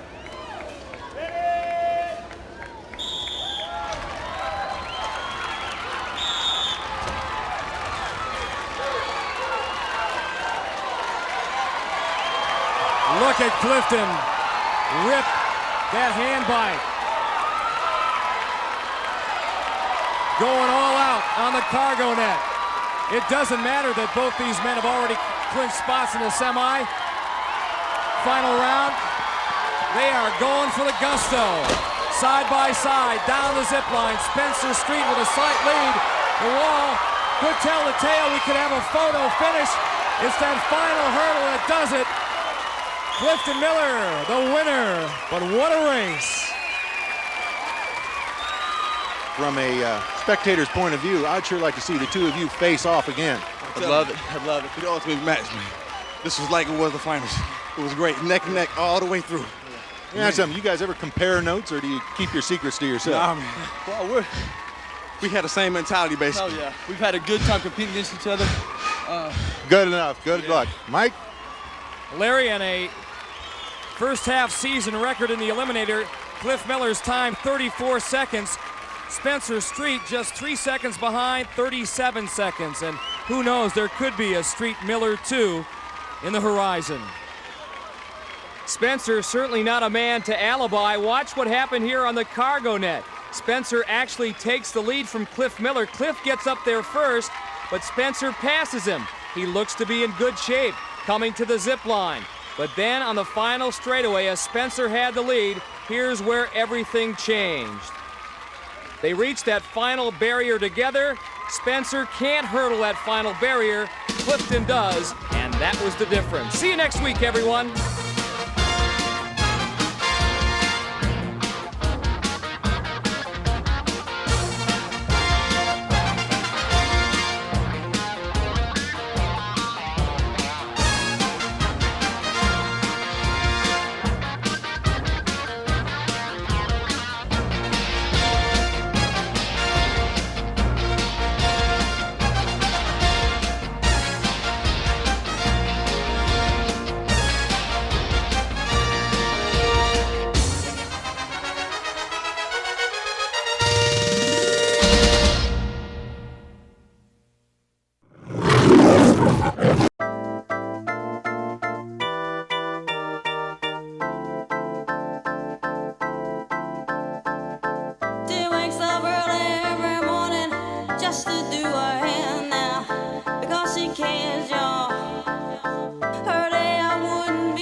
attitude? Will the Icebox chill out the Monster Man with his big deep freeze play? Will Skinny Minnie pull her weight on the wall of death? And can Georgia Haas speed the T-Birds wins to the Gators?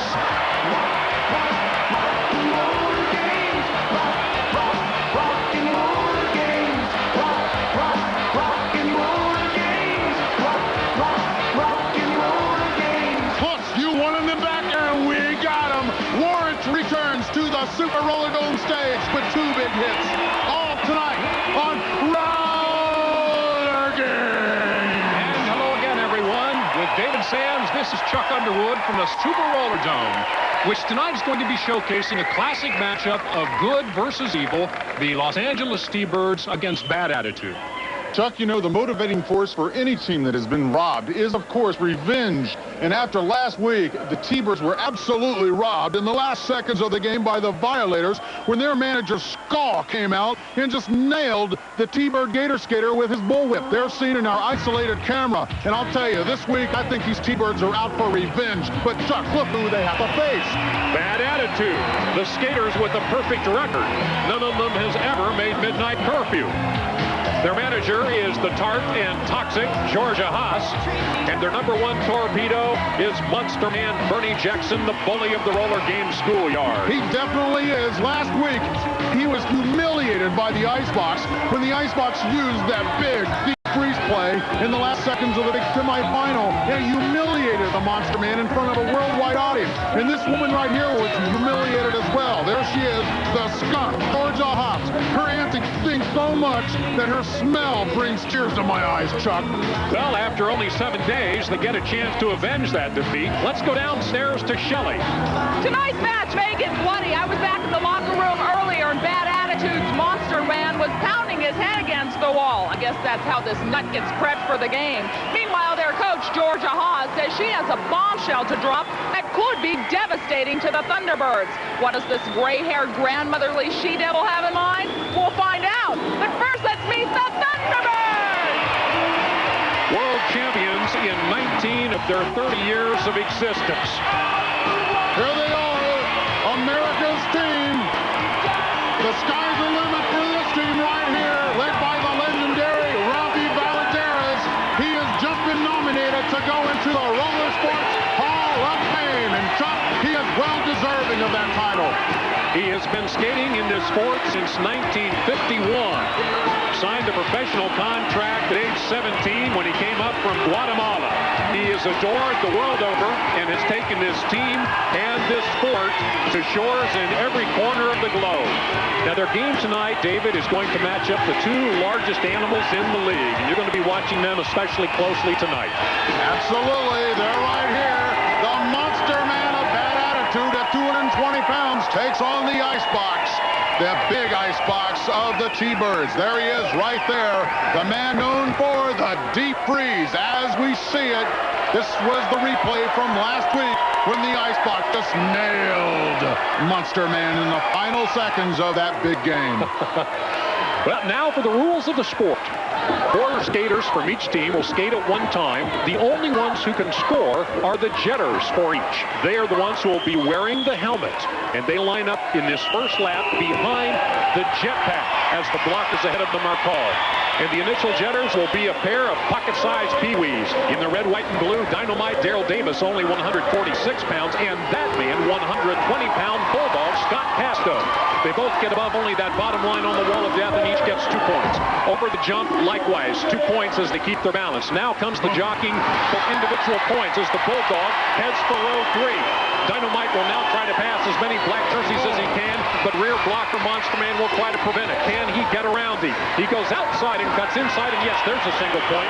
And another as Charlie Saunders misses, and Dr. Pooh misses. And Dynamite is racking up good points for his T-Birds in this opening 45-second scoring cycle. Charlie Saunders misses with a flying hip block, and the cycle ends with the T-Birds leading 8-4. Nicely done by Dynamite. Oh, now what's going on? The Monster Man moves in. Come on, Box, nail him right here. Absolutely use the deep freeze on him early in the game. This guy definitely has an attitude. Whoa, whoa, what was that? He just nailed the Icebox in the back. Monster Where's Man, the rule book? will tell you that that is Bad Attitude's way of adjusting attitudes on the opposing team, which tonight is the T-Birds. Led by the Icebox, known for the deep freeze, Billy Bob Bibas, Speedy Gonzalez, Dynamite Darrell, and of course, the living legend, Ralphie Valadares, right there, number 8 on your screen. The whistle begins this second scoring cycle of 45 seconds. New jetter for the T-Birds. Superman, Batman, and Captain America rolled into one. There he is. Stars and Stripes, Matt Bickham, watch him go. Walking the rail and getting the full 6 points, while Dr. Fu ahead of him gets only 2. That's Stars and Stripes right there, Matt Bickham. Who is now perhaps seeing stars. He is railed by Monster Man Bernie Jackson, so now Dr. Fu can score points by passing the T-Birds. He's going to ride Ralphie to the rail. T-Birds flying everywhere. The cycle ends, and this one was a good one for Dr. Fu. Look at that. The grand old man of the sport is down and shaken. Don't call him an old man. Yeah, you're right. He won't like that. Oh, my goodness gracious. The Monster Man punts the ice box. Threw him in the penalty box. I think he just did. I think referee Don Lastra just ordered Monster Man to the penalty pod right near us. I don't even want to look at this lineup. It's disgusting. Monster Man, Dr. Fu, it's a good team. And yes, standing right by this penalty pod is Monster Man for this cycle. He's a little too close to our broadcast booth for me. It's 14-6 T-Birds. The women will be skating the upcoming second period. There's Dr. Fu ahead of little Ralphie Valadares, who gets a whip from Dynamite up to that 14-foot-high wall of death with this 80-degree pitch. 2 points for both Jeter on the wall and likewise 2 on the jump. And watch little Ralphie go. He uses all the track going inside and out. His players tie up the other black jerseys. He passes the ball, gets 3 points, and by tapping his helmet, stops the cycle before Dr. Fu can score any points for the other team. Oh, come on. Pick on somebody your own size. That Monster Man, he is getting on my nerves. There, of course, is the Icebox coming to little Ralphie's defense. Well, little Ralphie, David, said he would like the Icebox to drop from 357 pounds to 250, but at that moment, I think he was happy for every ounce on the guy. Are you kidding? Bad chance. There's no way this guy's going to lose weight. Not on that diet of his. This guy has 4 or 5 T-bones. I think he has about 7 or 8 hamburgers a day, a gallon of ice cream. And if I kept going on and on and on, it'd be through this entire game. And besides all that, after all that, he has put down a couple of Alka-Seltzers. 2 new jetters for both teams. Billy Bob Bibas in the red, white, and blue, and Ninja, Pete Christensen in the black. Billy Bob is tied up on the main course. He will not get to the jetway, so it's open to Ninja, who gets 2 on the wall, 2 on the jump. Billy Bob is still in trouble, so Ninja is going to have a good scoring cycle for Bad Attitude, which began the cycle trailing 19-10. Look at him pass the red, white, and blue. If he can get around Dynamite, he'll score still another individual point. Hell, and Monster Man drop kicks Dynamite over the rail. Ninja stops the cycle and has scored 8 unanswered points for Bad Attitude. It's a 1-point game. Oh, come on, Monster Man. Where's the rule book? Look at that, Chuck. Now he's going after the Icebox again. You let that kicking, Jackson. Walk away from me when I'm talking to you. He's not done yet, David. Look at him go. Boom! Oh, come on. Dirty pool. This guy definitely has a major problem. After last week, the Icebox just came out last week and did a major number on the Monster Man. He just absolutely nailed him with that deep freeze play, and the Monster Man has gone berserk this week. Meanwhile, Icebox, proud papa of 2 sons, rubbing his head but saying, I'm okay, keep me in, coach, keep me in.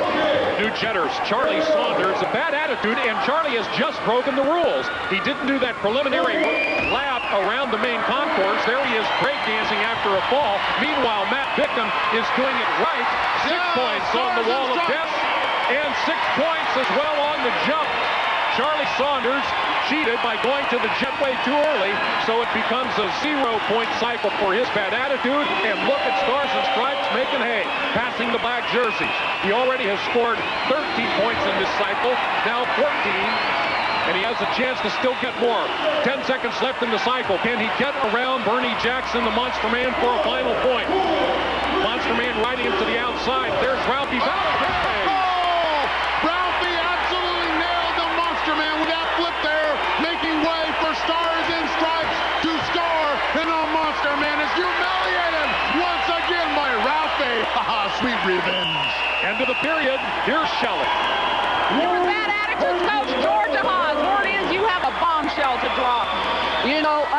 pleased that Gladiators has committed himself to this Hall of Fame because he will not be skating on the T-Birds. And those T-Bird twins, they will not be on the T-Birds also. One will be on the Maniacs and the other on the Gladiators. You got that, lady? What do you take it to the bank?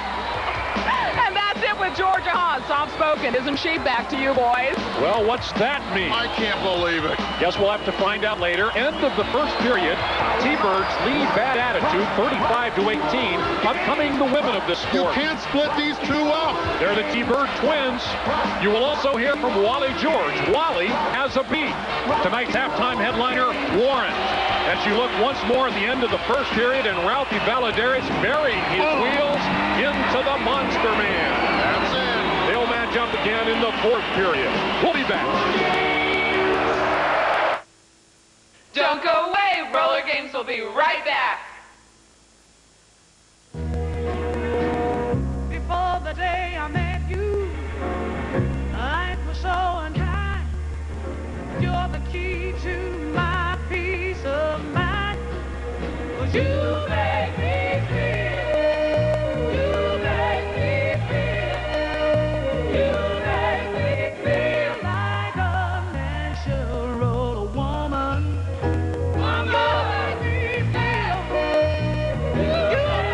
Prepare thyself well, Dragon Warrior. Thy most challenging quest ever awaits. Go with speed, but go with patience. Seek out an arsenal, a dragon scale, a torch, and magic herbs. Use wisdom and cunning to choose thy commands, for the Dragon Lord is a fierce rival. Horrible and treacherous minions all guard the Evil One's island castle. Art thou ready, young one? Yes, King Lord. And so begins a new epic, Dragon Warrior. Nintendo. Now you're playing with power. Harry, if you don't want to end up in court, you better send that child support. I'm calling about your son, Grover. You better send money. His ski trip's over. Send the money now, you dig? Or we won't make our next gig. To send someone money fast, come to Western Union. We'll make sure it gets to any of our 13,000 locations, usually in 15 minutes or less. Cruising! Western Union, the fastest way to send money. When you've got your power stroke going, you've got confidence that nothing's going to beat you. Introducing Power Stick, a new antiperspirant that gives you 24-hour odor and wetness protection in just one wide stroke. It takes 2 strokes of the leading stick to match Power Stick's 1-stroke protection. 24-hour protection in just 1 stroke. New Power Stick from Fabergé.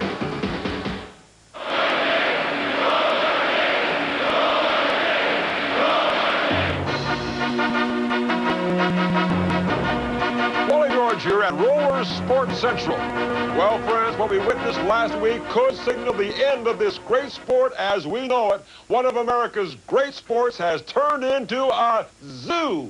In the final seconds of sudden death overtime, Skull and his biker buddy bandits, the Violators, beat the T-Birds.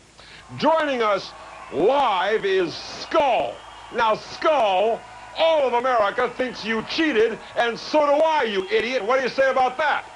Look, old man, we beat the Thunder Chickens fair and square. They can't handle defeat from us. That's their problem. We got some surprises coming up for Ralphie and the T-Bird twins, and if they don't like it, they can eat it. All right, you stupid nitwit. You are out of here. Now it's time for my roller beef. I want to get my hands on the guy who put a pit full of live alligators right on the roller games track. That really steams my windshield. What kind of moron would do something like that anyway? What are those mean green eating machines doing down there? Who put them there anyway? Can you imagine the producers of Dynasty putting a crocodile in bed with Joan Collins? Think about that. This is supposed to be a sporting event. Good, clean, athletic family fun. But no, someone, and I think I know who it is, would rather turn this into a Roman gladiator show with athletes facing death on camera. Well, I, for one, say enough is enough. Pull those gators off the track. Let them loose in the offices of the people responsible for turning this good sport into a three-ring circus. I'm calling for a special investigation to find out who is responsible. I'm Wally George, and that's tonight's Roller Beef, and I welcome your comments. Roller Games Power Play of the Week is brought to you by Miles Laboratories. Earlier at the Super Roller Dome, the Rockers and the Violators fought it out in the big Commissioner's Cup Classic. Watch Star the Star send Sweet Stephanie sailing. Clock counting down in this final cycle of the period. The men remember coming up next. Sweet Stephanie now without her helmet, back in it, trying to pass Lady D and get points there. 4 seconds, 3 seconds, 2, and down. Sweet Stephanie kisses the concrete at the hands of the queen of rock and roller games, Star the Star. Now this. You have heartburn with headache, right? Yeah. Oh, boy, that's great. I have the perfect remedy. It's fast and nothing's more effective. Alka-Seltzer. New advanced formula Alka-Seltzer. Nah, I can't take Alka-Seltzer. This one's easy to take. It has 75% less sodium, a fresh lemony taste, and you can take it with just a little water. How was it? Great, but it's not Alka-Seltzer. Yes, it is. No, it isn't. It is. Yes, it is. Don't you feel better? Yes, but it's not Alka-Seltzer. Yes, it is. No, it is. Yes, it is. No, it isn't. Yes, it is. No, it isn't. Yes, it is. New advanced formula. Believe it or not, it's Alka-Seltzer. Oh, it is. Roller Games Power Play of the Week has been brought to you by Miles Laboratories.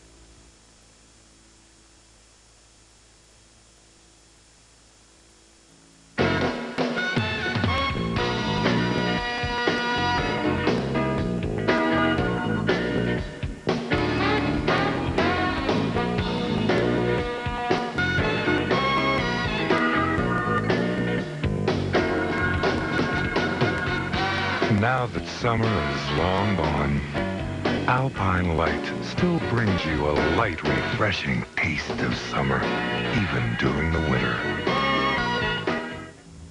The obsession of a young man. Is it okay if I call him? I don't know. Do you want to? Becomes a burning passion Paul, you're my student. Have you been dating her? that ignites the whole town. We mean to preserve the morality here. You're in deep trouble. Gerald Pendergast We have got a problem. and Kate Jackson. Damn it, I shouldn't have let it happen. Two people treading on thin ice. Watch the Channel 2 movie late night Saturday at 4 a.m.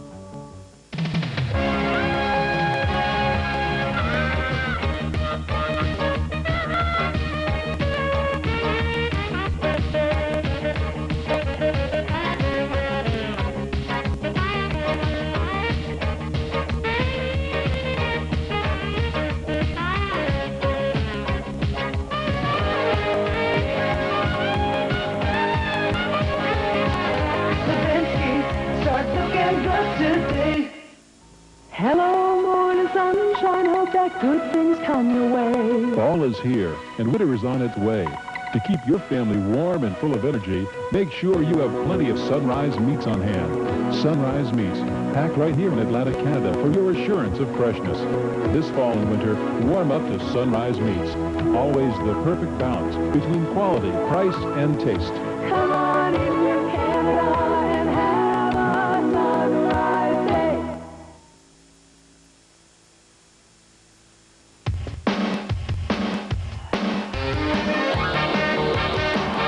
With David Sams, this is Chuck Underwood back in the Super Roller Dome where the T-Birds enjoy a comfortable lead of 35-18 on Bad Attitude. Here is how they score on the wall of death. If you get above that top line, you get 6 points. Above the lower line only, 2 points. Similar point totals on the jet jump. 2 if you simply keep your balance. 6 points if you clear that 12-foot distance line. Ladies up in the second period. And the Jetters will be Skinny Mini Glenn Miller for the T-Birds and Hot Rod Margaret Christopher for Bad Attitude. There is Skinny Mini, and watch her go. Up to the wall is the lead Jetter. 2 points for her and 2 for Christopher. And now over the jump, and they both get 2. And as they now go for individual points, David, your thoughts on Georgia Haas's bombshell? Chuck, I'm at a loss for words. Georgia Haas may be right. She has found a rule in the back of the rule book, and I mean it is in the very back of the rule book, that an active skater can no longer skate if he is to go into the Hall of Fame. The cycle ends, and it's a good one for Skinny Minnie, mugging before she is attacked by Georgia Haas. The T-Birds expand their lead to 40-22, as you now see Patsy Delgado pull the hair of Electric Randy Whitman from behind. Two old rivals going at it. So Georgia may force Ralphie to make a decision between skating or going into the Hall of Fame. And on the other note of contention, these two girls right here, the T-Bird twins, may in fact have to be split up. And that would be a devastating blow to this T-Bird team. Georgia claims that they were improperly drafted as one entity. Can you believe it? So, one of the T-Bird twins may have to go to the Violators and one to the Maniacs. And that would be, I just can't tell you, especially tonight of all times. Jennifer is getting married after tonight's game.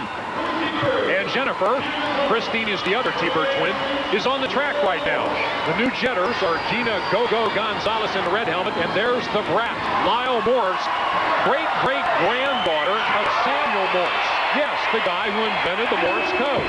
Both ladies got 2 points on the wall, 2 on the jump. Down goes Go-Go, and the brat is now going to try to score some individual points. Well, so the T-Bird team has to decide what life would be like, not only without Ralphie Valadares, but also perhaps without the twins, which would reduce their female roster to only 4 skaters. Chuck, I can't believe that the commissioner is going to go for that. I can't believe that the fans will live with that kind of a ruling. You just can't split up two twins that have been together their entire life. Well, it is a day in the life in roller games as you look at the bad attitude lineup. I don't even want to look at that lineup.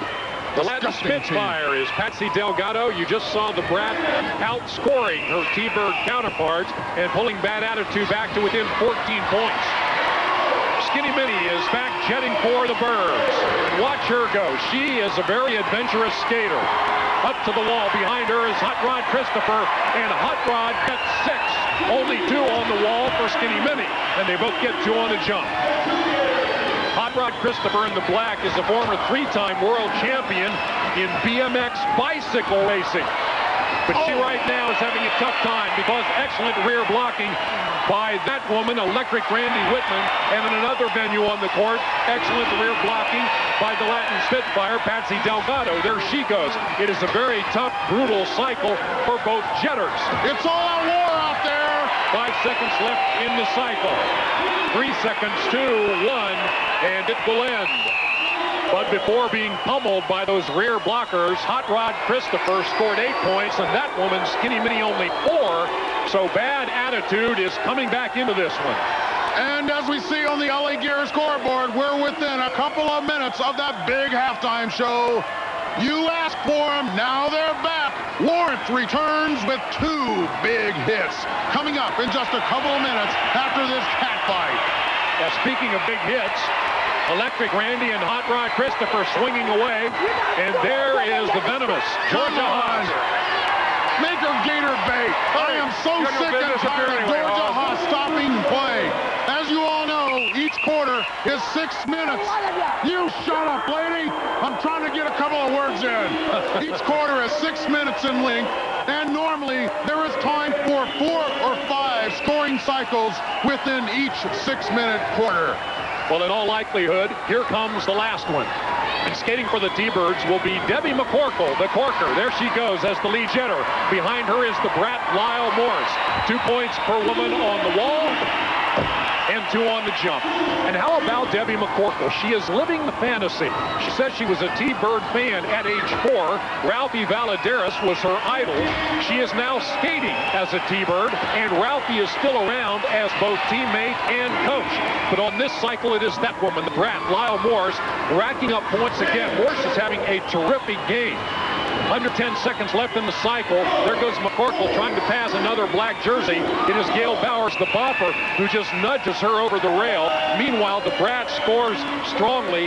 9 points for the brat in this cycle and her bad attitude. Only 4 for Debbie McCorkle, and bad attitude at halftime has pulled to within just 5 points. Unbelievable. I know what a block is. That's Debbie McCorkle on the left, Gail Bowers on the right, and poor Don Lastra, as always, in the middle. They're going to try and start another cycle. There are only 3 seconds remaining. Can they get back to the starting line? 2 seconds, 1, no. Indeed, that will end the first half here in the Dome with the T-Birds leading Bad Attitude 52-47. Keep in mind, if this game ends in a tie, as it may, we could go to sudden death, and that's when we bring on the Gators. Call your friends, tell them to tune in, because Lawrence is returning in just a second. Love Date appears on the Super Roller Dome stage soon. Before the day I met you, life was so unkind.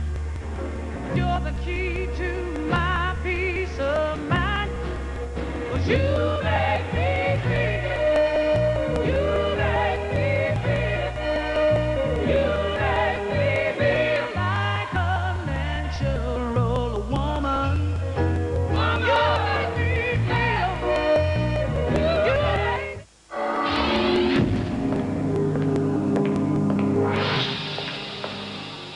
Power glove for your NES. Now you and the games are one.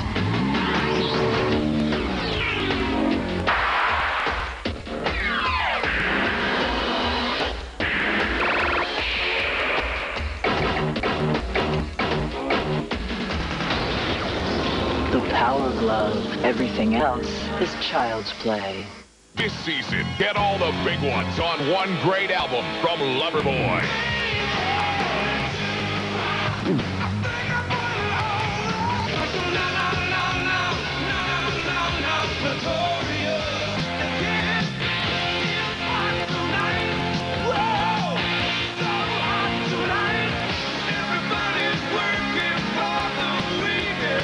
Loverboy's big ones. They're too hot. Winter in Maine, it can be beautiful, but before it looks like this, it looks like this. And if you're on the road, you need to be prepared. Make sure your car is in tip-top winter weather driving condition. Carry a flashlight, flares, chains, a bag of sand, a shovel, and blankets to help keep you warm if you get stranded.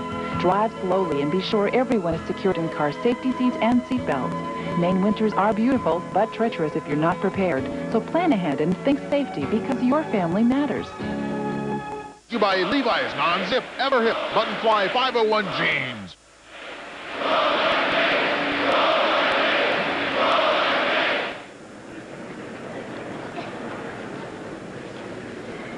Welcome back to halftime in the Super Roller Dome. What our next group loves about rock and roll is there are no rules. Ladies and gentlemen, please welcome Warrant.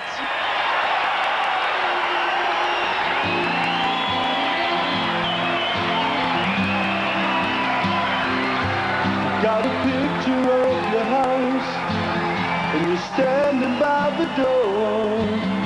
It's black and white and faded, it's looking pretty worn.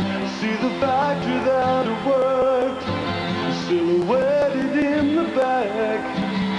The memories are great, and they're really coming back. I don't need to be the king of the world,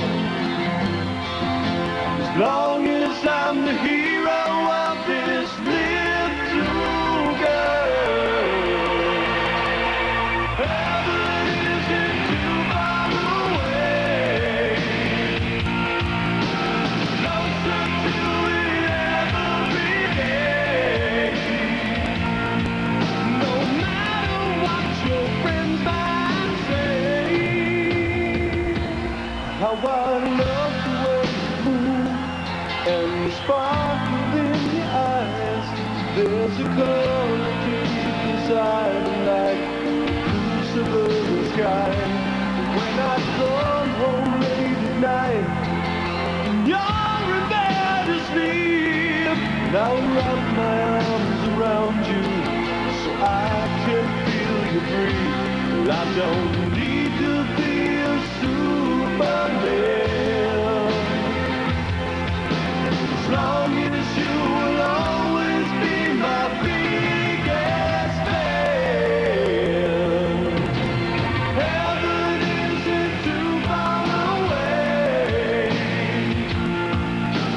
closer to it every day.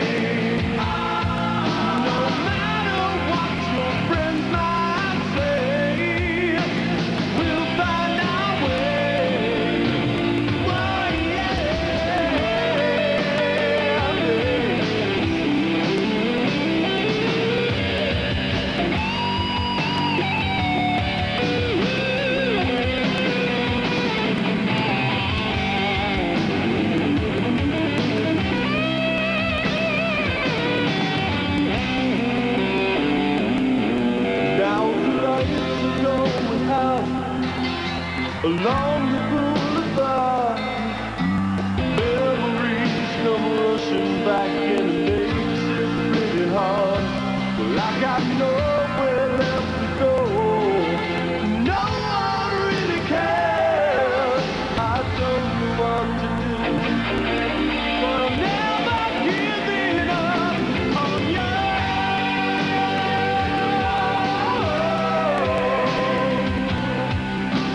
Closer to it every day. No matter what your friends say, I know it.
the Super Roller Dome, the Command Return performance of Warrant.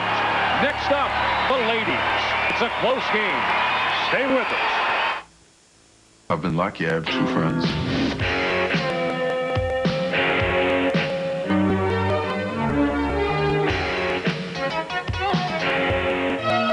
There's something great about struggling.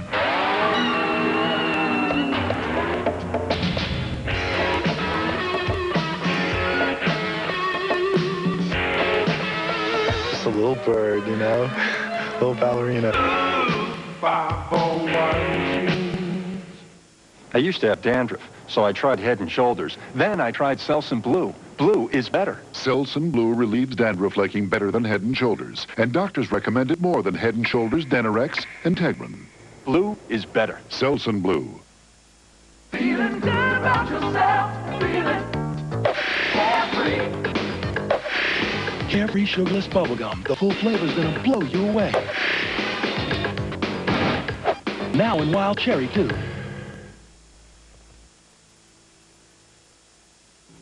Let me tell you about my beer, Alpine Lager, one of Canada's first lager beers.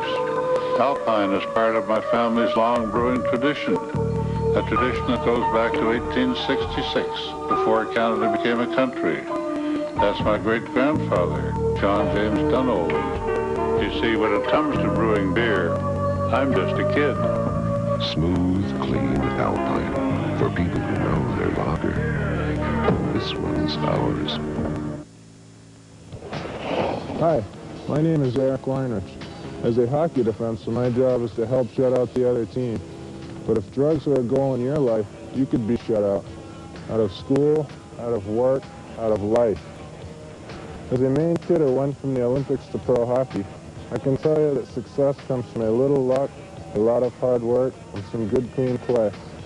So keep a clear head, because playing with drugs is like skating on thin ice. New Center 2 with Don Kerrigan, weeknights at 6. Now for period 3 of this game between the T-Birds and Bad Attitude. T-Birds lead, but not by as many points as earlier on. The women had a very good second period for Bad Attitude. There goes Spicy Gogo Gonzalez of the Birds, getting 6 points on the wall of death. No points, meanwhile, for Lyle Morse, the brat behind her. Both women get 2 on the jet jump. Now to pass those individual opponents as Marnie Smith, the tank, drops Gogo.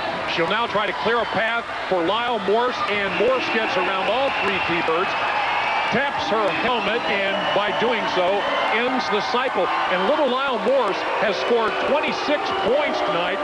That is a season high in this league for both men and women.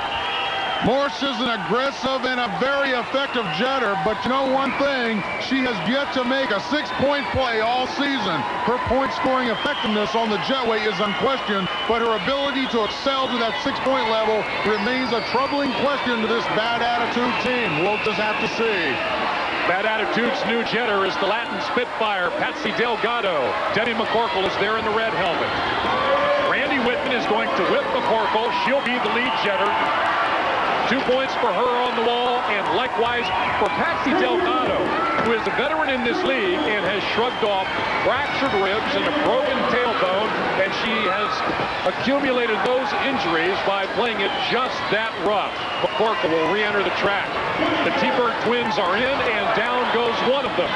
And now Delgado rolls Electric Randy, and the Latin Spitfire is throwing flames in his cycle, doing an excellent job. Can she get around Skinny Minnie? Gwen Miller with just seconds remaining in the cycle. Yes! Oh, what a hit. Skinny Minnie folds over the rail, and Delgado has done well for the Bad Attitude. But still they trail in a big way, 74 to 60. Delgado and her team is down by 14. And there is Georgia Haas spewing vinegar on Don Lastreth, as she has done for years in this sport. Not only a bad attitude, but clearly a different attitude. Come on, make up gator bait. Well, she says she will be forever scarred by the nickname her father gave her when she was just a child. Her dad called her Sweetheart. This woman, once again, being humiliated in front of a worldwide audience of millions for the second week in a row. There's Patsy Delgado. She has been ordered into the infield, I think. And she is going to ignore the penalty. She apparently somehow got out of it. She's skating. There goes Debbie McCorkle again, and behind her is the bopper, Gail Bowers. McCorkle, 2 points on the wall. Likewise for Gail Bowers. And although shaky over the jump, they also get 2 on it. McCorkle trying now to get around Patsy Delgado. Can she do it? Not at the moment. Gail Bowers trying to pass red, white, and blue. Big tie-up. T-Bird tying up everybody there. The jetpacks are frozen. Meanwhile, Delgado is fighting against Debbie McCorkle. Here comes Skinny Minnie into the pile. Making way for McCorkle to score. McCorkle sneaks by in the last second and gets 3 points. That's a great defensive play there. Let's take another look at it. As Skinny Minnie just knocks down this team right here. This is 10 pins, and that's only 105 pounds of Skinny Minnie as she drops all 3 black jerseys to the Masonite. Now keep an eye right there on Debbie McCorkle as she passes the entire bad attitude team and racks up major points. Now for what could be the final cycle of the 3rd period. As you see the spread, T-Birds leading and comfortably so. Skinny Minnie Miller is going to jet for the T-Birds, and the Latin Spitfire remains the jetter for bad attitude. 45-second scoring cycle. There's a double whip for Skinny Minnie. It's called an atomic whip. Can she get 6 points? Oh, yes! There she is, Skinny Minnie. Probably the most underrated player in all the league. And she got 6 on the jump, and Delgado is struggling, and look at Skinny Minnie go. Around Gail Bowers, around Marnie Smith. Now trying to pass the Brat, and she does so. Only 2 points thus far in this cycle for Delgado and bad attitude, and there they are locked in mortal combat. Who's going to win this one? Delgado deserves that one. Sweet revenge for Skinny Minnie, who was sent over the rail by that lady 1 cycle ago. Now come on! I can't believe this. Throw that woman in the alligator pit. Obviously, Chuck, she's so humiliated by this score that now she's taking out her frustration on probably the smallest woman in all the league. Skinny Minnie has just scored 18 points in the cycle. Down goes Georgia. Down goes Delgado. End of the period. And here is Shelly Jamison in the infield. I'm here now with Icebox and the Thunderbirds. When are we going to see your bad move, the deep freeze? Sooner or later, I'm going to have to do it because it's getting out of hand out here. The Monster Man is nasty. Here it comes. Wait a minute. Who cares about a deep freeze? I haven't seen it yet. Are you scared? Why you don't do it? I haven't seen it all period. You scared to do it? Are we going to see it? I'm going to have to do it later on because this man is getting out of hand. I'm going to do it on there. I look scared. Do it now. You scared. Stand by for the deep freeze. It's going to be ugly. The 4th period is coming up. It could be devastating when the Icebox attempts to chill out the Monster Man.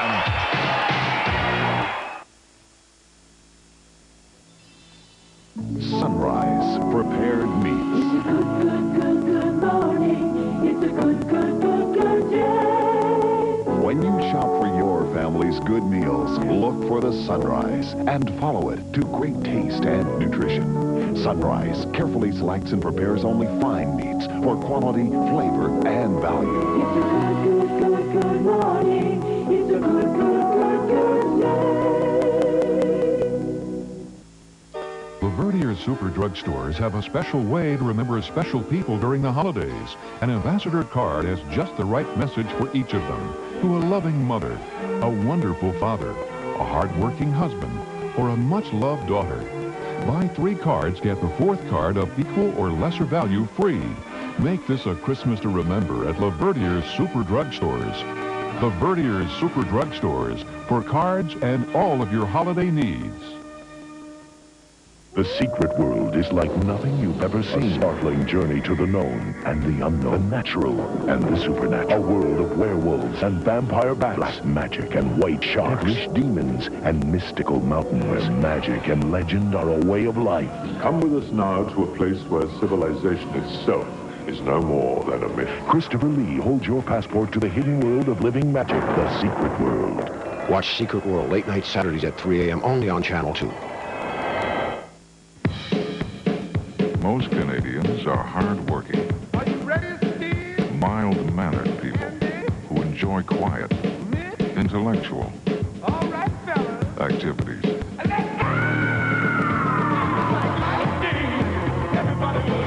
And the clean, cold taste of a genuine Canadian beer. Molson Canadian. What beer's all about. How you celebrate a Jeopardy says a lot about you. There's the smasher.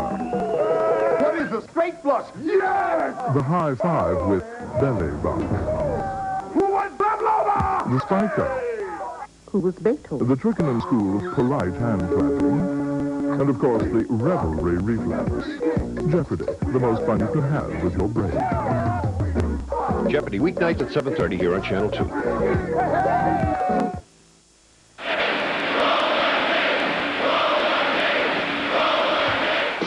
Number 4 for the T-Birds is possible Rookie of the Year, Stars and Stripes, Matt Bickham. One of the greatest challenges I've ever had to come across has been skating the wall of death. It has taken great persistence and hard training. It's been very brutal to skate the wall of death.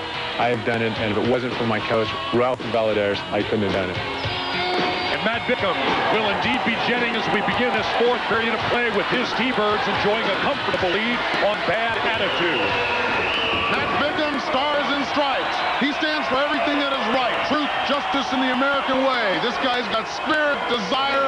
Chuck, you know, he's a thinking skater. He's got unlimited power potential. He may not be the biggest man out there, but he's definitely one of the smartest. Well, he got 6 on the wall. Charlie Saunders ahead of him only got 2. And he also got 6 on the jump, and Saunders only 2. So Stars and Stripes is widening the lead for his T-Bird. Can he now get around Monster Man as Charlie Saunders spins out? The great thing about Stars and Stripes, he actually brings 25 kids to every game and pays for their seats. Well, right now, Matt Bickham is paying a price, as is Charlie Saunders, because the rear blockers are doing an excellent job as the cycle ends. No, I don't want to be bothered with you anymore, you understand? Get out of here now! No doubt about it, she definitely hates TV cameras, and she hates these T-Birds. Once again, she's going down in a major defeat. And oh, come on! I am so sick and tired of seeing that out there tonight. Throw that man in the penalty pot. Give the icebox a break. The man's just trying to do his job. 108 to 70, and although the Icebox individually has had better moments, his team is delighting in this enormous lead, clearly coming back from that upset loss last week in sudden death overtime. Oh, and he looks hurt. He definitely looks hurt. The box will take a breather. New jetters, Speedy Gonzalez for the T-Birds, and the Bulldog right there in the black helmet, Scott Casto. First up to the wall of death will be Speedy. He one-legs it, but gets only 2 points. He's frustrated. Also 2 on the jump. Waiting for him is the Monster Man. Boom! A bit groggy. He'll try again. Oh, same result. Meanwhile, the Bulldog goes racing by. He's getting individual points. He's going to coattail behind the Monster Man. Around Ralphie Valadares. Around Billy Bob Bibbas. Around Dynamite Darrell. Look out! Oh, come on! A body slam by the Monster Man. Now you see the Bulldog celebrating, but we're looking at the scoring table and learning that Scott Casto will get no points for his bad attitude on this cycle. Reason? He did not laugh the opposing players at the start of the cycle. He is only now realizing that. Oh, there she is, Chuck Renee, my favorite cheerleader. And there's my favorite crowd right there. T-Bird fans all the way. They love their T-Birds. Well, and they also seem to be adapting to this sport with this new serpentine figure 8 concourse and all that it provides, this evolution of what used to be the old roller derby on a simple banked oval. And there's the guy who knows both tracks well. Ralphie Valadares trailing the Monster Man up the wall. The law of gravity works on the Monster Man. He gets only 2 on the jump, so does Ralphie. 2 on the wall before that, and now they try to pass individuals. They both do. So they both get 3 quick points. Oh, this is a matchup. Ralphie's almost drafting the big guy behind him. A forearm by Ralphie. Oh! Can you believe it? Ralphie knocked Monster Man up to the pile, and now Ralphie will get all the points. The Monster Man gets none because instead of passing the pile, he crashed into the rear of it. And here he comes, circling, moving in on little Ralphie. Come on, pick on somebody your own size. Like wait a minute, what's the going box. on here? He wouldn't dare. The great ice box right there with little Ralphie Valadares. I'll tell you, this T-Bird team, superstars all the way. There is not one weak link on this team, Chuck. We are under 30 seconds. That means this will be the final cycle of the game. The T-Birds are going to win. They're enjoying an enormous lead on Bad Attitude. And there is their jetter, little big man, Dynamite Darrell. Only 5'4", behind him, Dr. Fu. 2 points for each man on the wall. Ditto on the jump. And in these final seconds, David, T-Bird fans must be wondering, will Ralphie choose to skate or enter the Hall of Fame? That's a tough one. Little Ralphie Valadares deserves to be in the Hall of Fame. There he is. For as long as he's been skating, nearly 5 decades now, I can't believe that he would want to hang up his skates. And I can't believe that Georgia Haas is the culprit behind this whole mess. Final seconds of the game, which the T-Birds will win. Dr. Fu is face down on the concrete, and it is over. The T-Birds have defeated Bad Attitude 135 to 87, and a disappointed and dejected Georgia Haas looks on with her Monster Man. There it is, the deep freeze play. The Icebox promised that he'd use it tonight, and boy, how humiliating, Chuck. He actually used it after they racked up all these points. They didn't even need the deep freeze play. Egads, the box is out of control. Ralphie's trying to calm him down. And the crowd's gone wild. It's a runaway by the T-Birds. They have clobbered Bad Attitude in the Super Roller Dome, and their fans like it. And we'll be back. You're watching the War Network.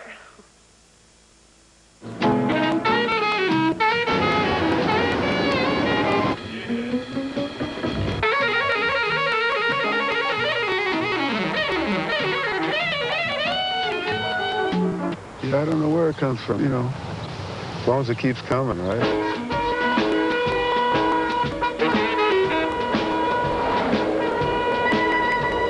How old are you? 15. 501. What's wrong, Doug? Mr. Kayam, I hate shaving. You're using the wrong equipment. Try this Remington microscreen. The microscreen shaves as close as a blade, or your money back. It has 2 thin, flexible screens. The first shaves incredibly close. The second even closer. Smooth. Now I know why you bought the company. The Remington microscreen shaves as close as a blade, or your money back. No other shaver makes that promise. Now, buy this Remington and get a hygienic clipper free. My first dance. And who danced with me except Jeffrey Kaiser, the biggest nerd? Cheer up, you're drinking milk, and this is you in a few years. Not with this braised face and gross hair. Well, you're growing fast, and milk can help you get a great smile and gorgeous hair. But my body, the only difference between me and the guys is this dress. Hey, you can see we turned out just fine. Who is that? That's Jeffrey Kaiser. Milk, it does a body good. You need a Tetris shot. Tetris.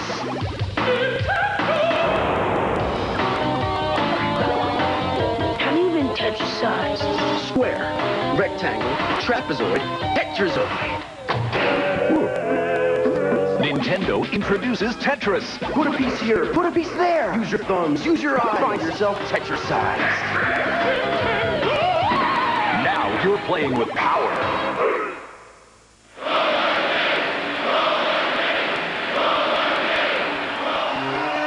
So tonight, before a full house and a noisy one here in the Dome, the T-Birds win big over Bad Attitude, but Georgia Haas has challenged Ralphie Valadares, saying that he can skate or he can enter the Hall of Fame, but not both. She is also trying to split up the T-Bird twins.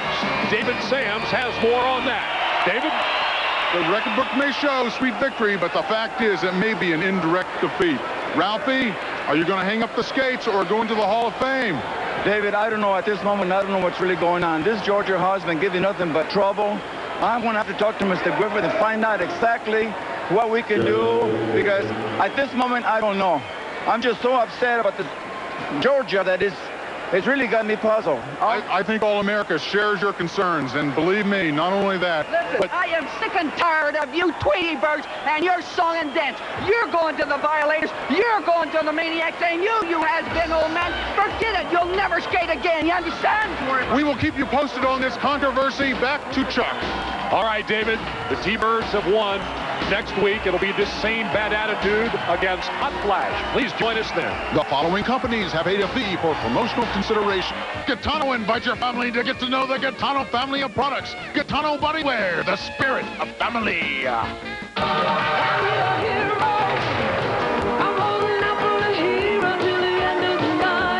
Hero, cologne for men from Prince Machiavelli.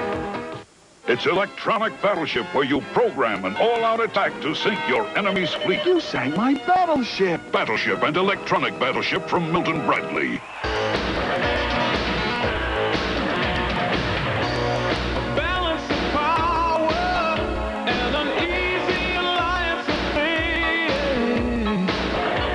When eye on each other and one eye still on the rail.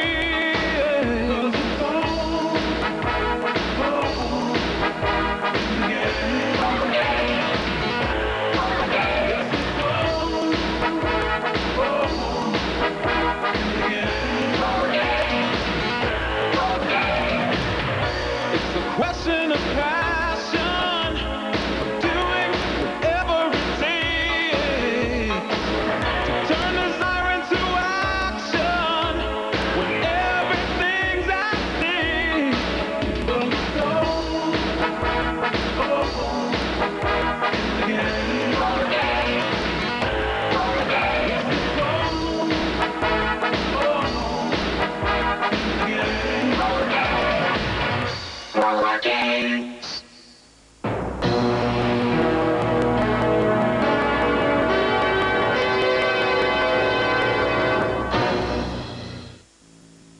Step through this door and you can be a legend. Welcome to Legends Restaurant and Sports Bar, where good friends, good times, and great food come together.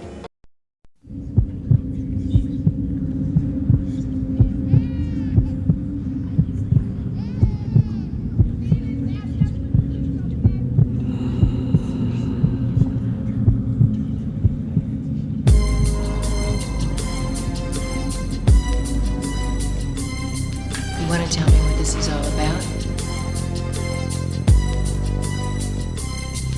As I walk through the valley of the shadow of death, I take a look at my life and realize there's nothing left. Cause I've been blasting and laughing so long that even my mama thinks that my mind is gone. But I ain't never crossed a man that didn't deserve it.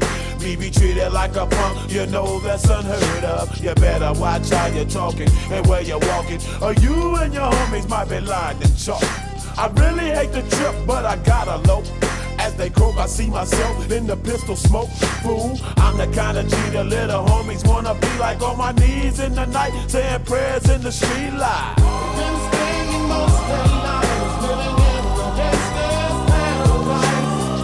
We've been spending most of their lives living in the gangster's paradise. We keep spending most of our lives living in the gangster's paradise. We keep spending most of our lives living in the gangster's paradise. Look at the situation they got me facing. I can't live a normal life. I was raised by the state, so I gotta be down with the hood team. Too much television watching got me chasing dreams.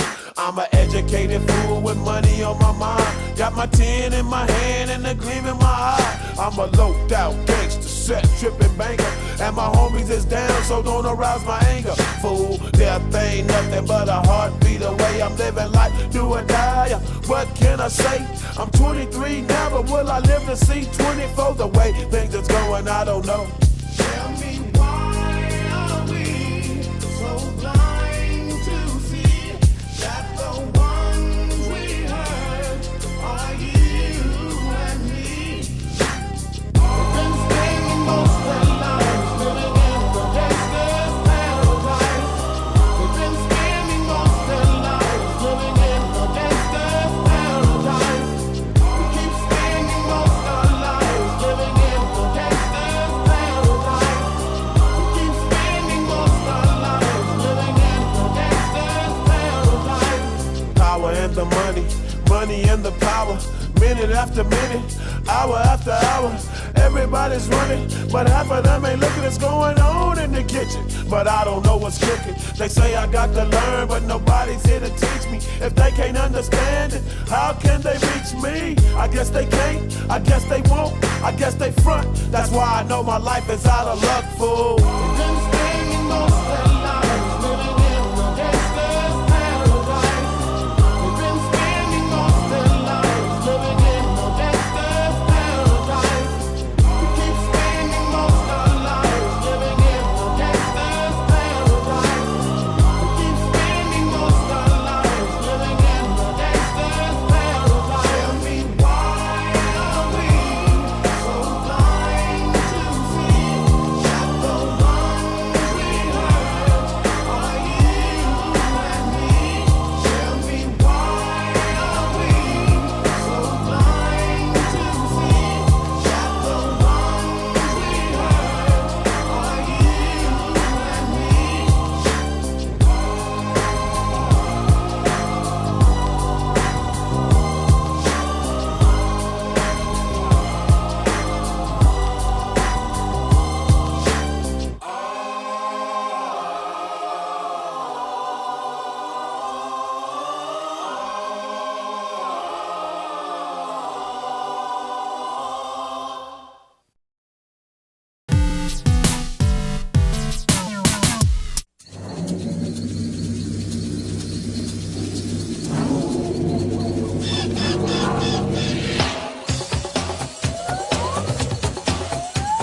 Legends of the Hidden Temple. With your guide, Kirk Fogg. And here he is now. Thank you very much. Thank you. Nice to see you. Nice to see you, Olmec. Welcome to Legends of the Hidden Temple. The rooms are filled with lost treasures that are protected by mysterious Mayan temple guards. Only Olmec knows the legend behind each of the treasures in his temple. Which one are we going to hear about today? The legend of the Thornwood Gavel of Judge Roy Bean. Ah, the Thornwood Gavel of Judge Roy Bean. Well, one of our teams will have a chance to retrieve that Thornwood Gavel. Will it be the Red Jaguars? The Blue Barracudas? The Green Monkeys? The Orange Iguanas? The Purple Parrots? Or the Silver Snakes? They're going to have to pass some tough physical and mental tests, and in the end, only one team will have the right to enter Olmec's temple. But first, they have to cross the moat, and Olmec will tell us how they'll have to do it today. Before you float the remains of an ancient raft. When Kirk gives the signal, the first player will jump into the water and balance the raft, and the other player will step on the back. Then kick your way across the moat. Second player, remember, if you fall or touch your partner with your hands, you both must go back and start again. When you reach the other side, jump off the raft, help your partner out of the water, run over, and hit the gong. The first 4 teams to hit their gongs will go on to the next round. All right, let's get started. Teams, are you ready? Yeah! Olmec, are you ready? Oh, yeah. Oh, yeah. On your mark. Get set. Go! Who's going to be first to cross? Is it going to be Orange Iguanas? or the Red Jaguars?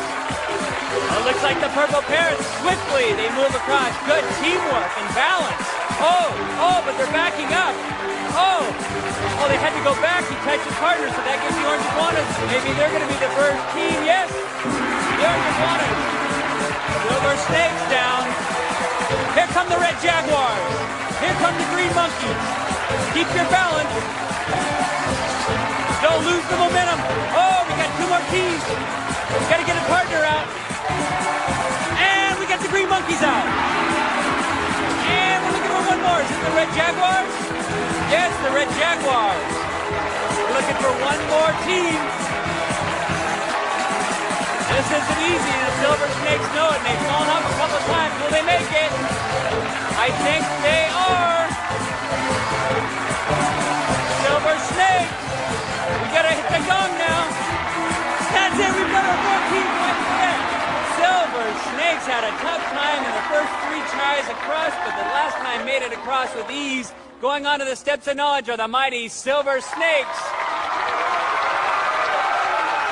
And the Orange Iguanas. And the Green Monkeys.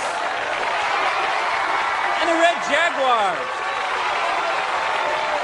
The Purple Parrots and the Blue Barracudas gave it a great effort too. We got a nice gift for them, and here's what it is. A $50 savings bond has been provided by Ring Pops, the great tasting, long-lasting candy that looks as great as it tastes. Lots of outrageous flavors and an awesome ring shape. Ring Pops, great taste never looked so cool.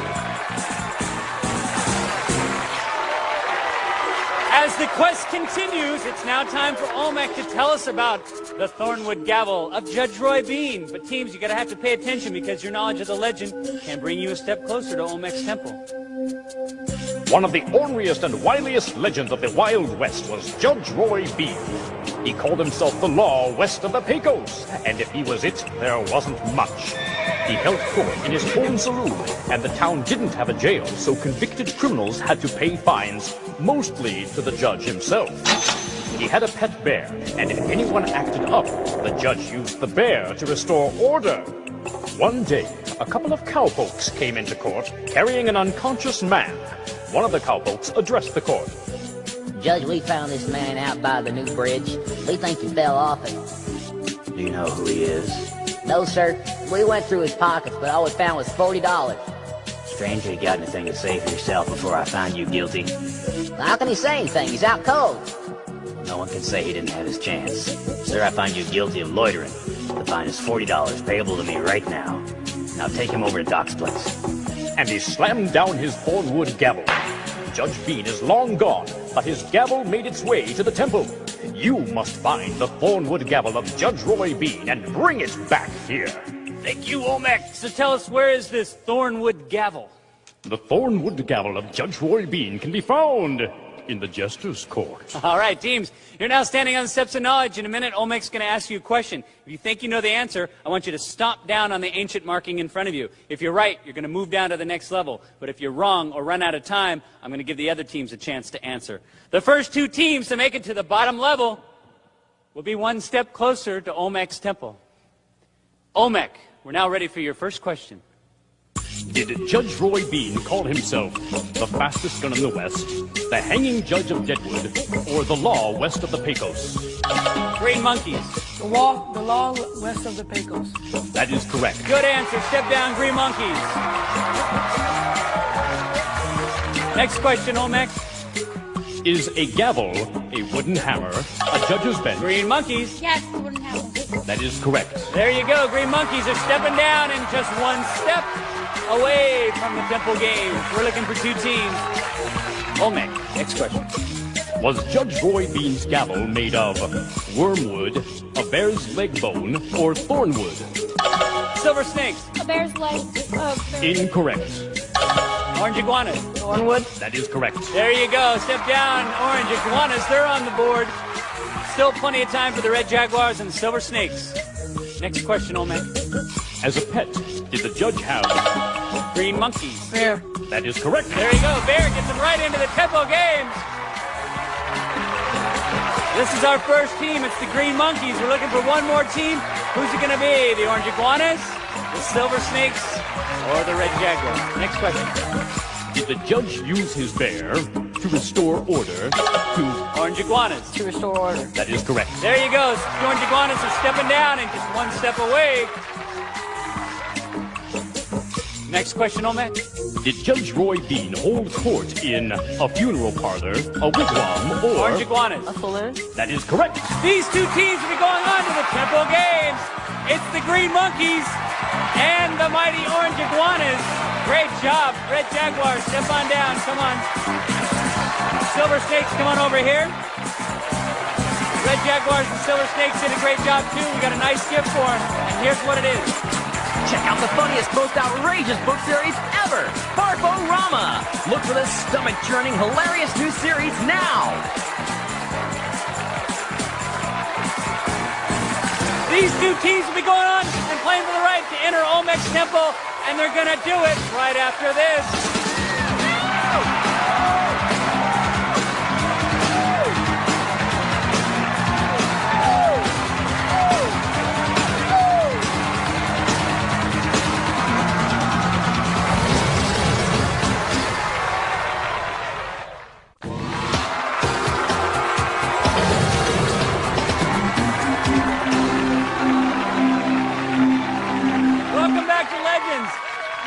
The glory goes to the fastest and the strongest. But before we get started, let's find out a little bit more about our team players here. On the Green Monkeys, we have Lana, and she told me that her favorite group is Boys to Men.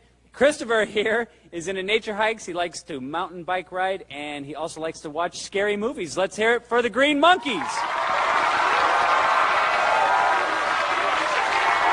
And on the Orange Iguanas, we have Kelly. She's into water sports, especially snorkeling. She's certified. Michael here is into sports, all kinds of sports, volleyball, basketball, and football. Let's hear it for the Orange Iguanas. Are you guys ready to play? All right, go get ready for the Temple Games, and let me tell you what's going to happen here. In the Temple Games, we're competing to win pendants of life. They're going to need those pendants. That's right, to protect themselves from the dreaded temple guards as they make their way through the temple. There are 3 temple games.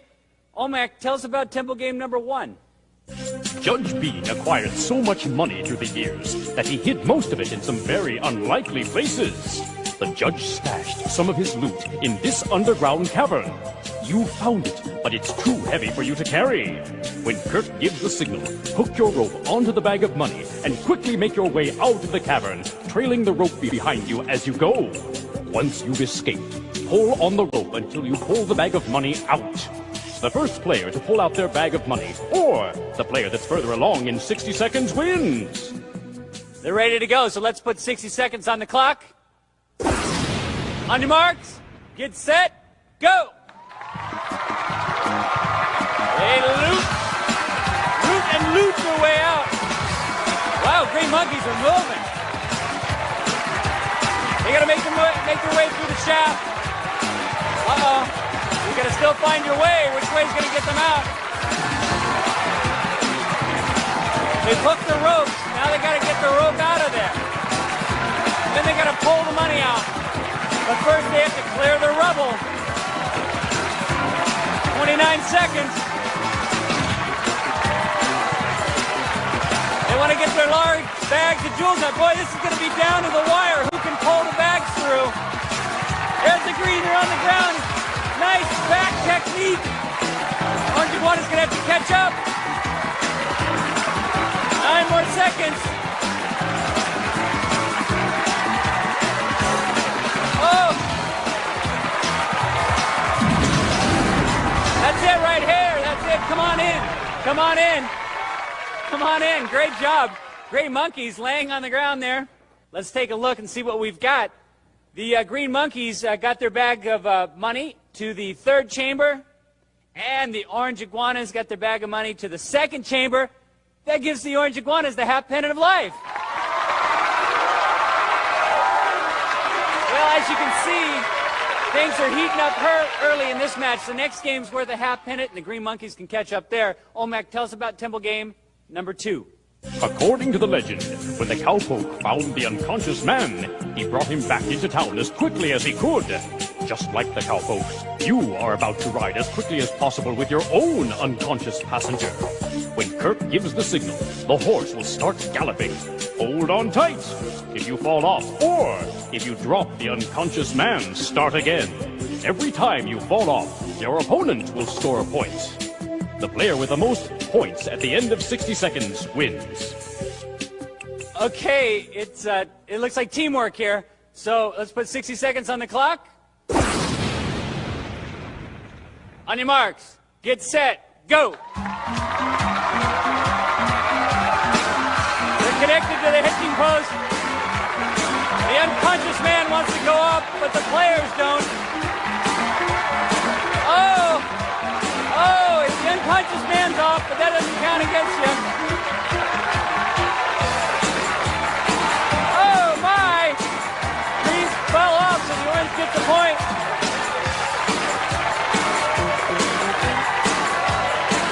It's a rough ride.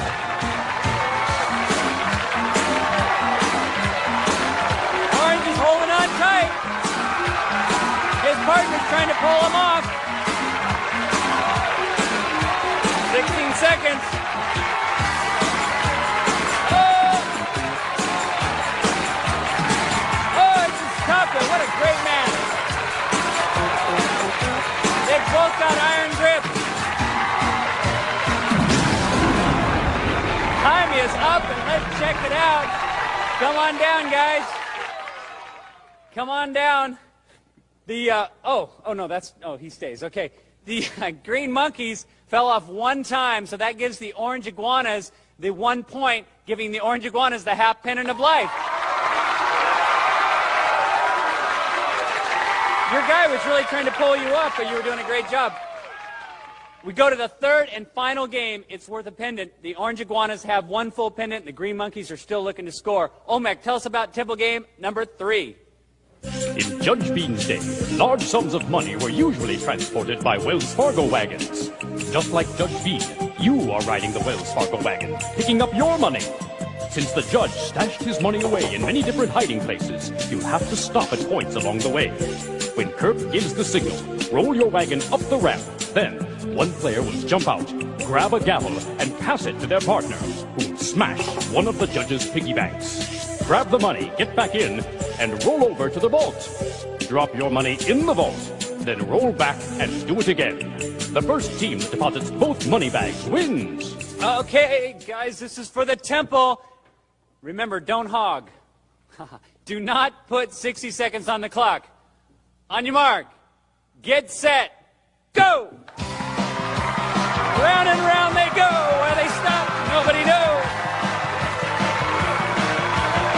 They got to compensate here. They don't want to overcompensate. Orange iguanas, they smashed the first one, and on they go. Green monkey's going to have to catch up. Oh, orange iguanas are rolling.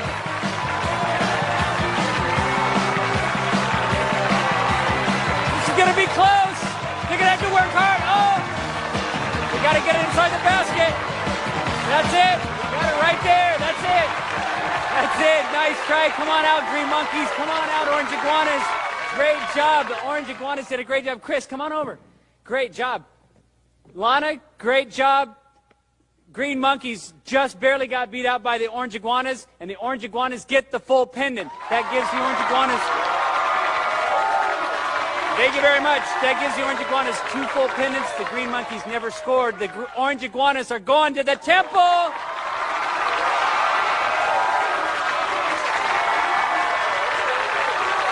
Fast and furious, the green monkeys tried to catch up. We got a great gift for the green monkeys, and here's what it is.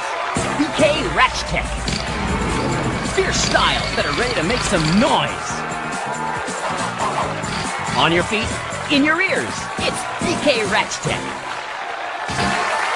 They're excited and they're ready to see if they can go inside Olmec's temple, retrieve that Thornwood gavel, a Judge Roy bean, and we're going to see if they can do it right after this.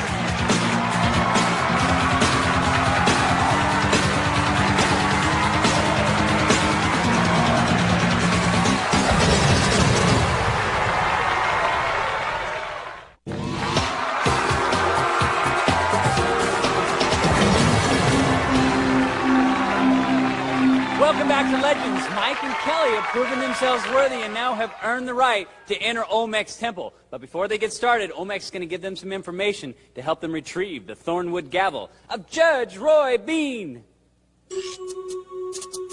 You could start by running up the stairs to the crypt.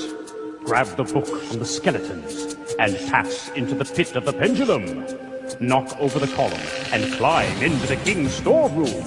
Smash the clay pots to find the key that will lead you into the chamber of the sacred marbles. Match the symbols on the right to those on the left and pass into the room of the ancient warriors. Place yourself in the correct armor and open the door to the shrine of the silver monkey. Assemble the statue and you may be headed toward the room of the secret password. Find the tablet with the correct inscription and shout it out to open the door to the Pharaoh's secret passage.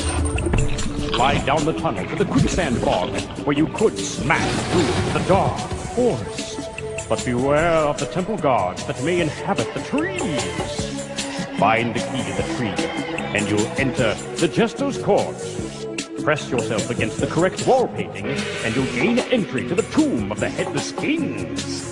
Pull the vines to release their bones and attach the missing skull to its proper king. Then race through the pit, climb through the ledges, race down the stairs and back through the temple gate. The choices are yours and yours alone. You won 2 pendants in the temple games. Who is going first? Me, I am. Very well, Michael. When Kurt gives the signal, you'll race through the gates into the temple and make your way towards the Thornwood gavel. Hidden inside the temple are temple guards assigned to protect 3 specific rooms. You can trade your pendant for an extra life and go on, but if you're caught without a pendant, you'll be taken out of the temple, and it'll be Kelly's turn to enter and try her luck. If you can reach the gavel, all the doors of the temple will instantly unlock, and the temple guards will vanish. Return through the gates with the Thornwood gavel of Judge Roy Bean in 3 minutes, and you will both be handsomely rewarded, and here's how! First, you get this super skating package. Ultra Wheels His and Hers skating packages with protective equipment. Ultra Air skates feature the patented disc brake system, allowing you to stop more easily, gradually, and with more control. Grab the gavel within 3 minutes, and you'll also receive this boombox. Iowa's CST EX35 portable audio system features a portable CD player, dual cassette deck, AM/FM stereo tuner, and digital clock. If it sounds good, it's Iowa. If you can bring the gavel out of the temple before 3 minutes is up, you'll both be going to Jamaica! Super Close Boscobel Beach in Jamaica is the world's only super inclusive resort designed for families. With absolutely everything included, the only thing you have to think about is what to do next. Well, here's what we're going to do next. We're going to get them in position. They are well stocked with pendants. They have 2, and they're heading to the Jester's Court. Olmec, lower your gate. Mouthpiece is in. Set the clock for 3 minutes. All right, Michael. On your mark. Get set. Go! There he goes, up into the temple. And he's heading into the crypt. Go! He's got to pull the book. Get out of here! All right, he's heading to the pit of the pendulum. Good start. No temple guards. I like that. He knocks over the column. The door opens which way? He's heading down to the tomb of the Headless Kings.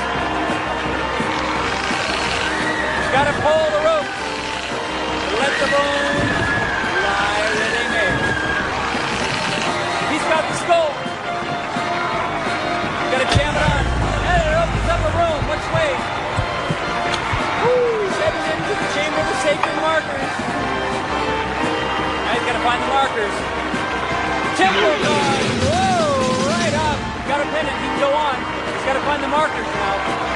That kind of throw him. 2 minutes, 3 seconds.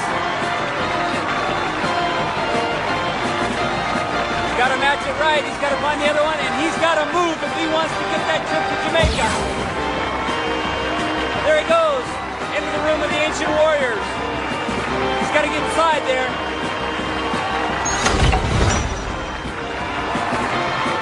Into the shrine of the silver monkey, and you got to move, Michael, move. It gets confusing in there. He's got to jam the head on.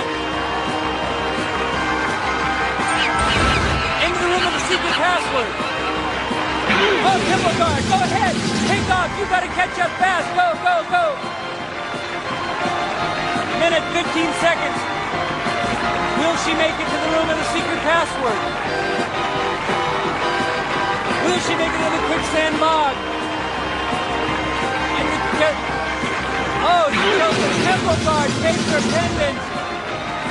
Oh my, she's gonna have to smash the pots, or is she gonna go back down? She lost valuable time heading up in that direction. There it goes. Move, move, Kelly, move. Go, Kelly, go. No, it's already open. 33 seconds.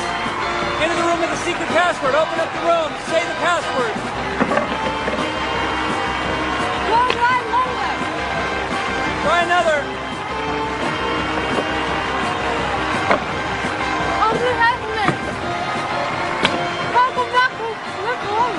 Which one opened?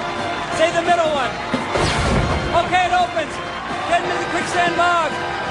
Down the slide. 6 seconds left. And right into the quicksand bog. They gave it a great effort. They had the pendant, but they didn't quite make it. They get the inline skate. We got to get out of here. Michael, you did a great job. Both of you guys did. See you again next time for another great legend of the Hidden Temple. Bye-bye.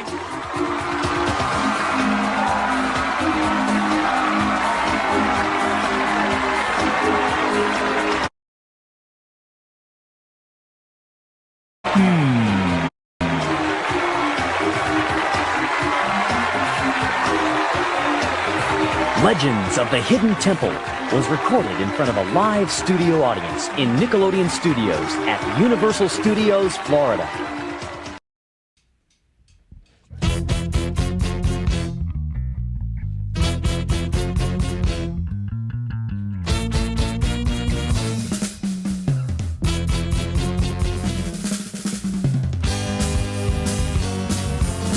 Let me tell you about a girl I know.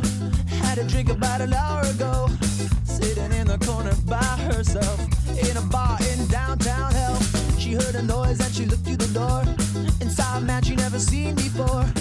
Light skin, light blue eyes, a double chin and a plastic smile. Well, her heart raced as he walked in the door and took an empty seat next to her at the bar. A brand new car is parked right outside. How'd you like to go for a ride? And she said, wait a minute, I have to think. He said, that's fine, may I please buy you a drink? One drink turned into 3 or 4, and then that thing got into his car, and they drove away someplace so far.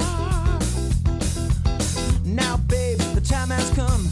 How'd you like to have a little fun? And she said, if we could only please be on our way, I would not run. That's when things got out of control. She didn't want to, he had his way. She said, let's go, he said, no way. Come on babe, it's your lucky day. Shut your mouth, we're gonna do it my way. Come on baby, don't be afraid. If it wasn't for date rape, I'd never get laid.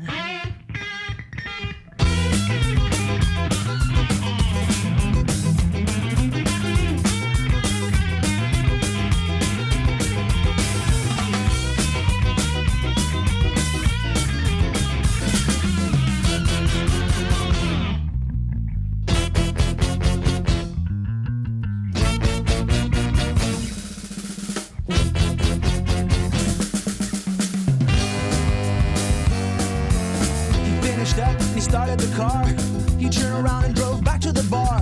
He said, now baby, don't be sad. In my opinion, you weren't half bad. She picked up a rock, threw it in the car, hit him in the head, now he's got a big scar. Come on, party people, listen to me. Right, right, style, leave. The next day, she went to her drawer, looked up her local attorney at law, went to the phone and filed a police report, and then she took the guy's ass to court. Well, the day he stood in front of the judge, he screamed, she lies, that little slut. The judge knew he was full of it, and he gave him 25 years. And now his heart is filled with tears. One night in jail, it was getting late. He was butt raped by a large inmate, and he screamed, but the guards paid no attention to his cry.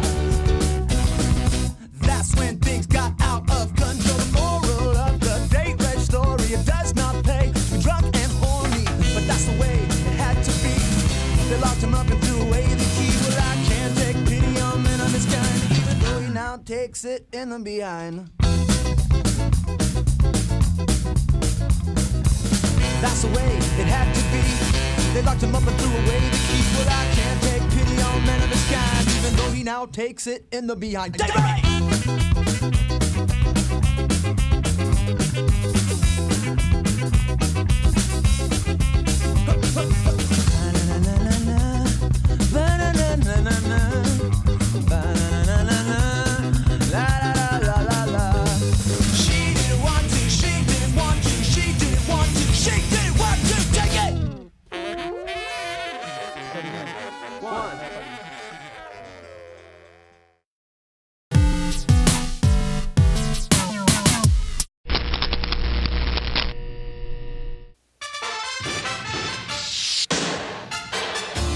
T.S. Turner was a city-smart kid fighting his way off the street until he was framed for a crime he didn't commit.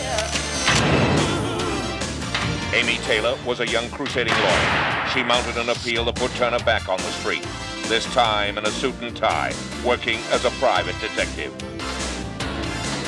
Together, they are T&T.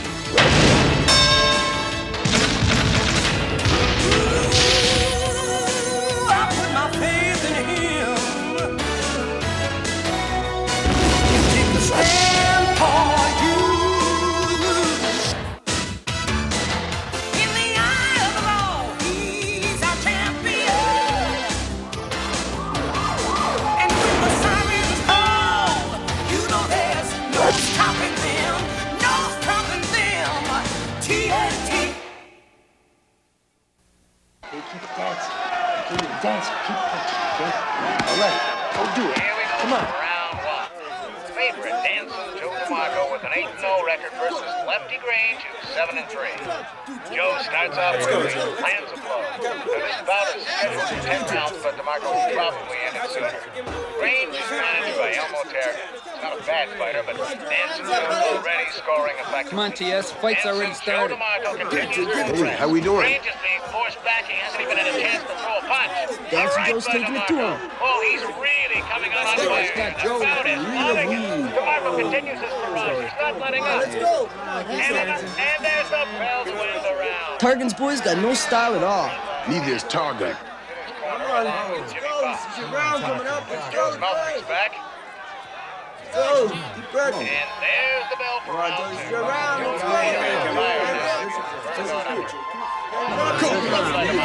He looks groggy. And Grange is laying the leather. He's taking full advantage. What is happening here? Come on, Joe. Stick and move. Stay on your toes. Another punch by Grange. Connect. And another. Dancing Joe is reeling. And another. And Joe is down. Incredible. Dancing Joe is down. The crowd is yelling fix. The referee finishes the count. What an action. Unbelievable. See that fight yesterday? Yeah. What a farce. I like the way the wrestlers fix it. They put on a good show. We ought to find out who set it up. You can help us fix this rep.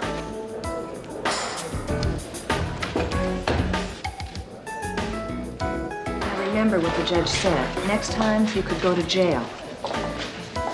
Hey, Amy, what's the score today? Justice triumphed. Suspended sentence. Listen, I don't think I can make it back to the office for a couple of hours, and Sophie's gone home sick. Do you think... No problem. I'll get on Martha. She'll help. Did the boxing commission suspend Dancing Joe's license? Punch his ticket halfway to nowhere, and I like to punch him the rest of the way. Don't you think you're being just a little hard on him? No, Amy. Decker trained this kid, and I worked with him also. Then he let us down. Yeah, okay, but that doesn't... But nothing. This kid took a dive, and I know it was Targan Money who set him down. You can't prove that. You're right. And on top of everything else, I gotta sit back and watch the commission put the heat on Decker. They're after his license? Nobody gets away clean. Your goon is in fine form today, Counselor. Somebody rattled his cage. Why don't you get off his case, Detective? Maybe I should wait till he puts Targon in the hospital. Yeah, I couldn't help overhearing. You are way out of line. Am I? You ever see his ex-manager? The one he turned into a vegetable? Let me refresh your memory, Detective. The second jury acquitted him. Oh, sure. But the first jury found him guilty.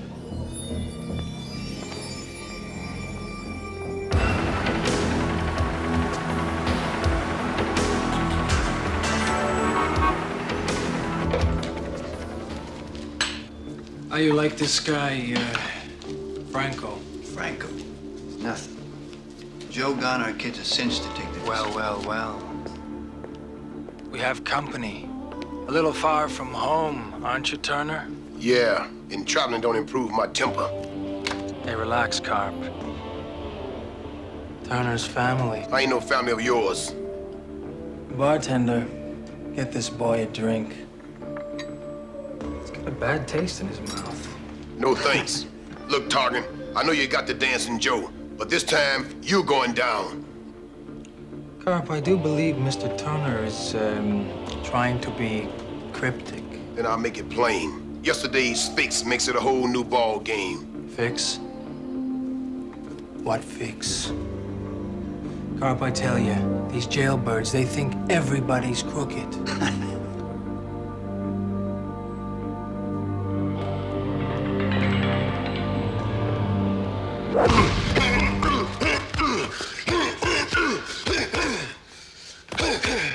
Where you been, T.S.? Who, me, man? I've been here. No way. I watched the eyes. You've been somewhere else. I've been thinking about Targan. What he did to you or what he did to Joey?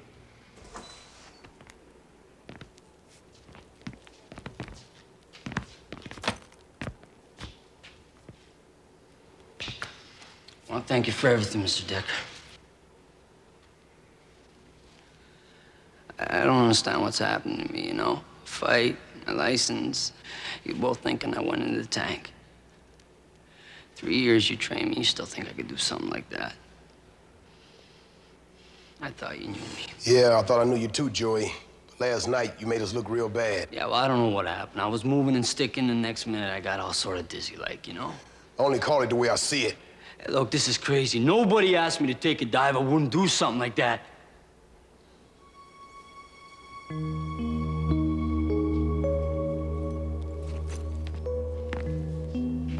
I'm sorry to see you go, Joey. I really am. Yeah, well, thanks, Decker, you know, but all I caused you was trouble. Yeah, well. Listen, if I was you, I'd talk to Amy Taylor. She got TS off, and maybe she could help you. Thanks, Decker. Come on, I'll walk you to the door.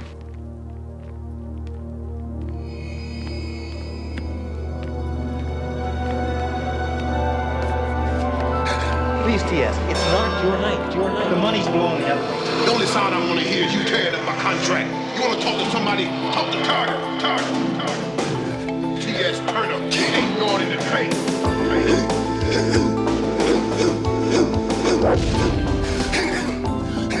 Please, TS, it's not your night. It's your night. Please, TS, it's not your night. It's your night. TS, it's not your night. You tell him T.S. Turner ain't going in the train. The money's blowing the other way. The only sound I want to hear is Turner ain't going in the train. Somebody talk to Carter. T.S. Turner ain't going in the train. T.S. Turner ain't going in the train.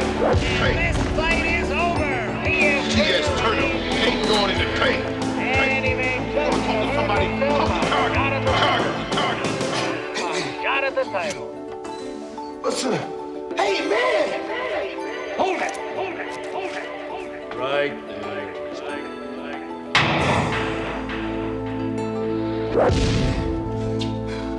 I don't know, TS. Maybe he was doped. You was in his corner. Hey, wait a minute. Hey, man, no way, Digger. I wouldn't even think it, man. If something was wrong, you would have spotted it, right? Yeah. Did you check his water bottle? Didn't have to. Joey never got a chance to drink. Oh, boy. So much for your doping theory. Do Jimmy Pop still hang out at grill? Yeah, as far as I know. Why?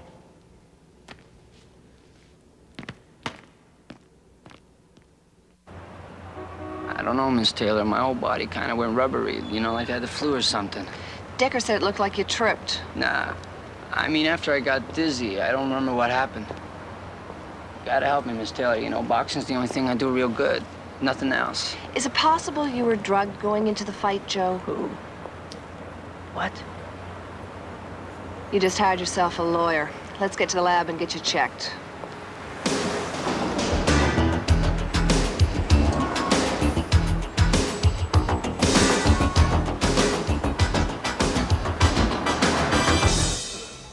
Come on, Pops.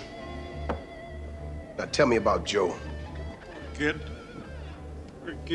He had it all. He did, you know. What happened to him? Joe's a good kid. A good kid. He had it all. Coulda. Who was it? Who was it, Pops?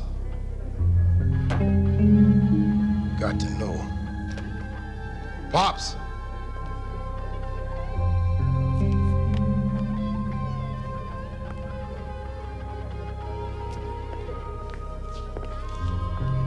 See, get home safely.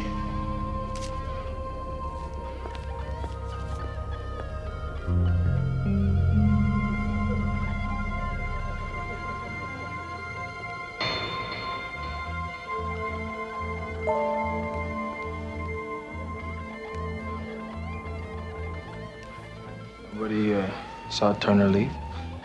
Just this bunch here. This is for you. Thank you. Remember, Carp, be gentle. We want Mr. Pops to testify at T.S. Turner's next trial.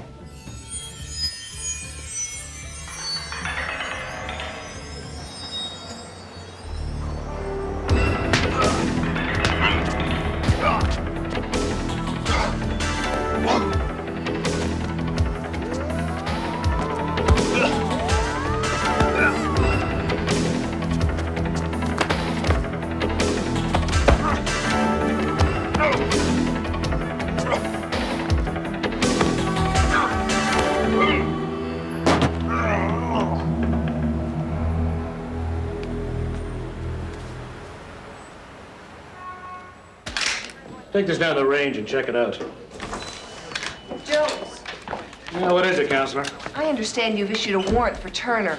That's right. What's the charge? Assault.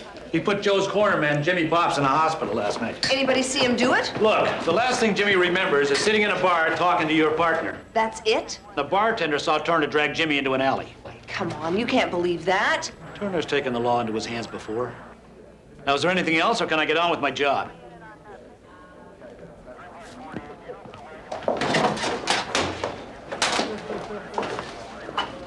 The hospital? Sure. I guess Jimmy Pops worked for me as much as anybody. What's the matter with him? You're kidding. Who'd want to do that to Jimmy Pops?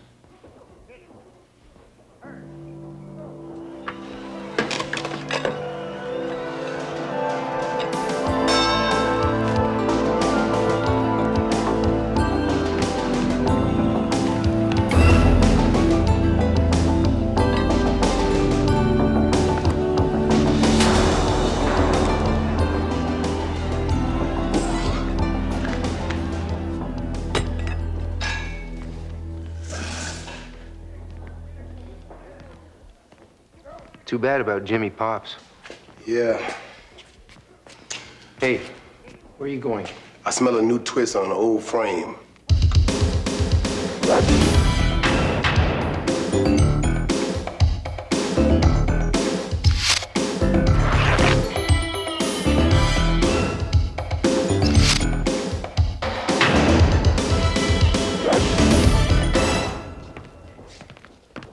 Where's Turner? He just left. Was he expecting you? You tipped him off. Deckers. Hi, Decker. Oh, hi, Miss Taylor. No, he just left. Uh-huh. Jones has a warrant for his arrest, and he should give himself up? Yeah, I'll tell him when I see him. Cute.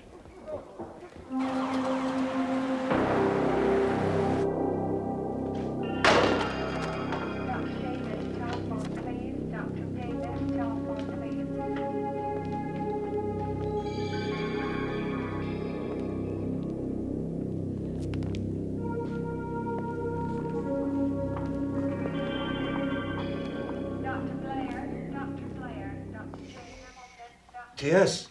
It's okay, Pops. Nothing bad gonna happen here. Are you here to finish the job? I didn't start it. The last thing I saw before I woke up in here. I wouldn't beat you, but Targan would.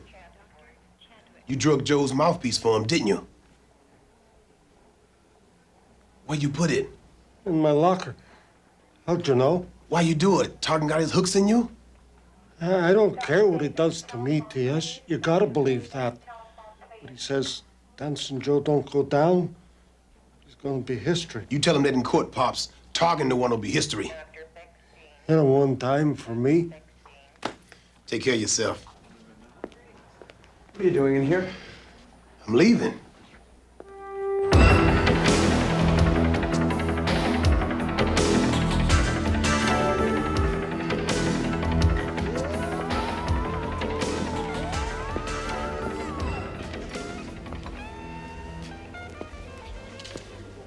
We got trouble, Carp.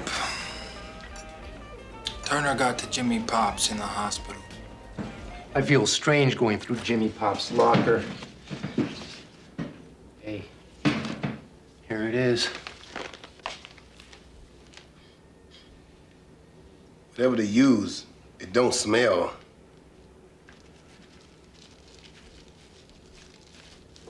Turner? Turner, if you're in here, I want to talk to you.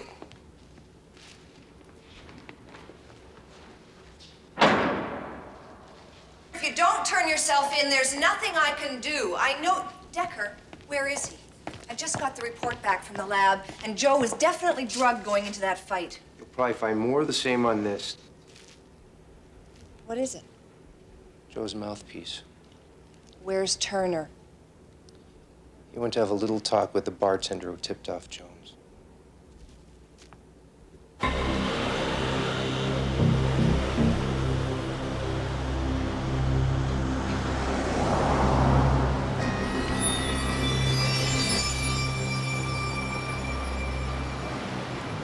To testify, I've got enough to convict Targon. I don't need T.S. running around playing hero. Man's got a right to clear his name. Yeah, in court, not in the streets. So we have the partner and the friend. Where's the man of the hour? He's not in here. Guess we'll just have to wait for him to get back. On the street. Hey, easy, Carp, easy. Get the lights. Okay, let's go. Get in the ring. Move. Move! And let's go! Stay there.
Charlie!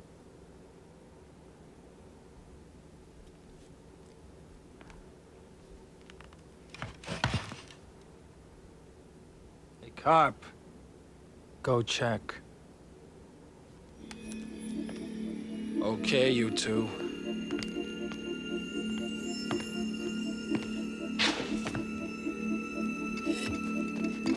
Get in the center of the ring.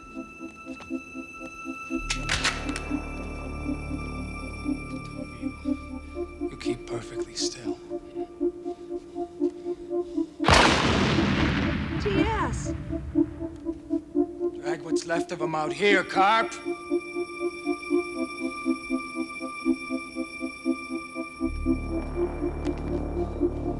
Hey, was it fun, Carp? Is that what you call this, Targan? All right, Turner. Let's go. You get in the ring, Now. Put that gun down. Come on, come on. Nice and easy. That's right. Let her go.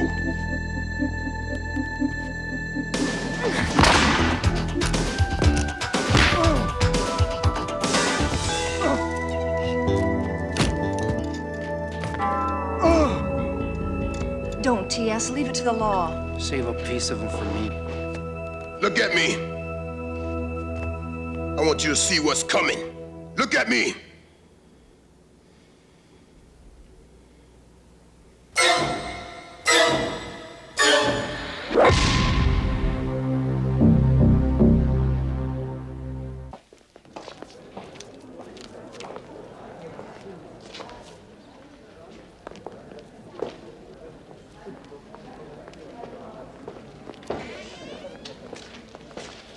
Morning, Amanda.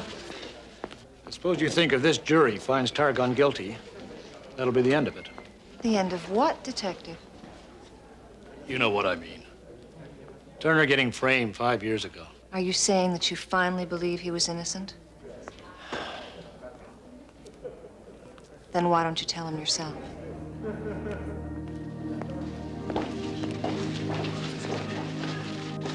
Hey, saw you on the tube last night, Joe. Great fight. Great. Thank you, sir. Hey, Turner. I just want you to know I'm still the law. I've been around 18 years. I'm not about to change. Neither am I, Detective. As long as we understand each other.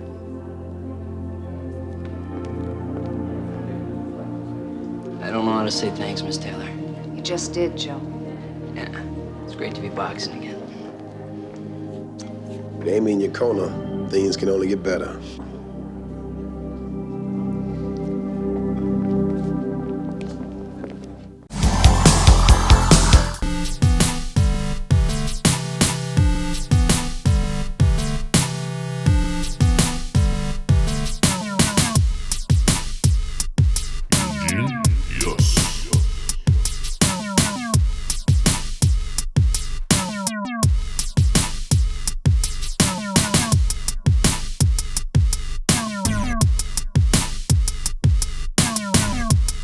Eugenius.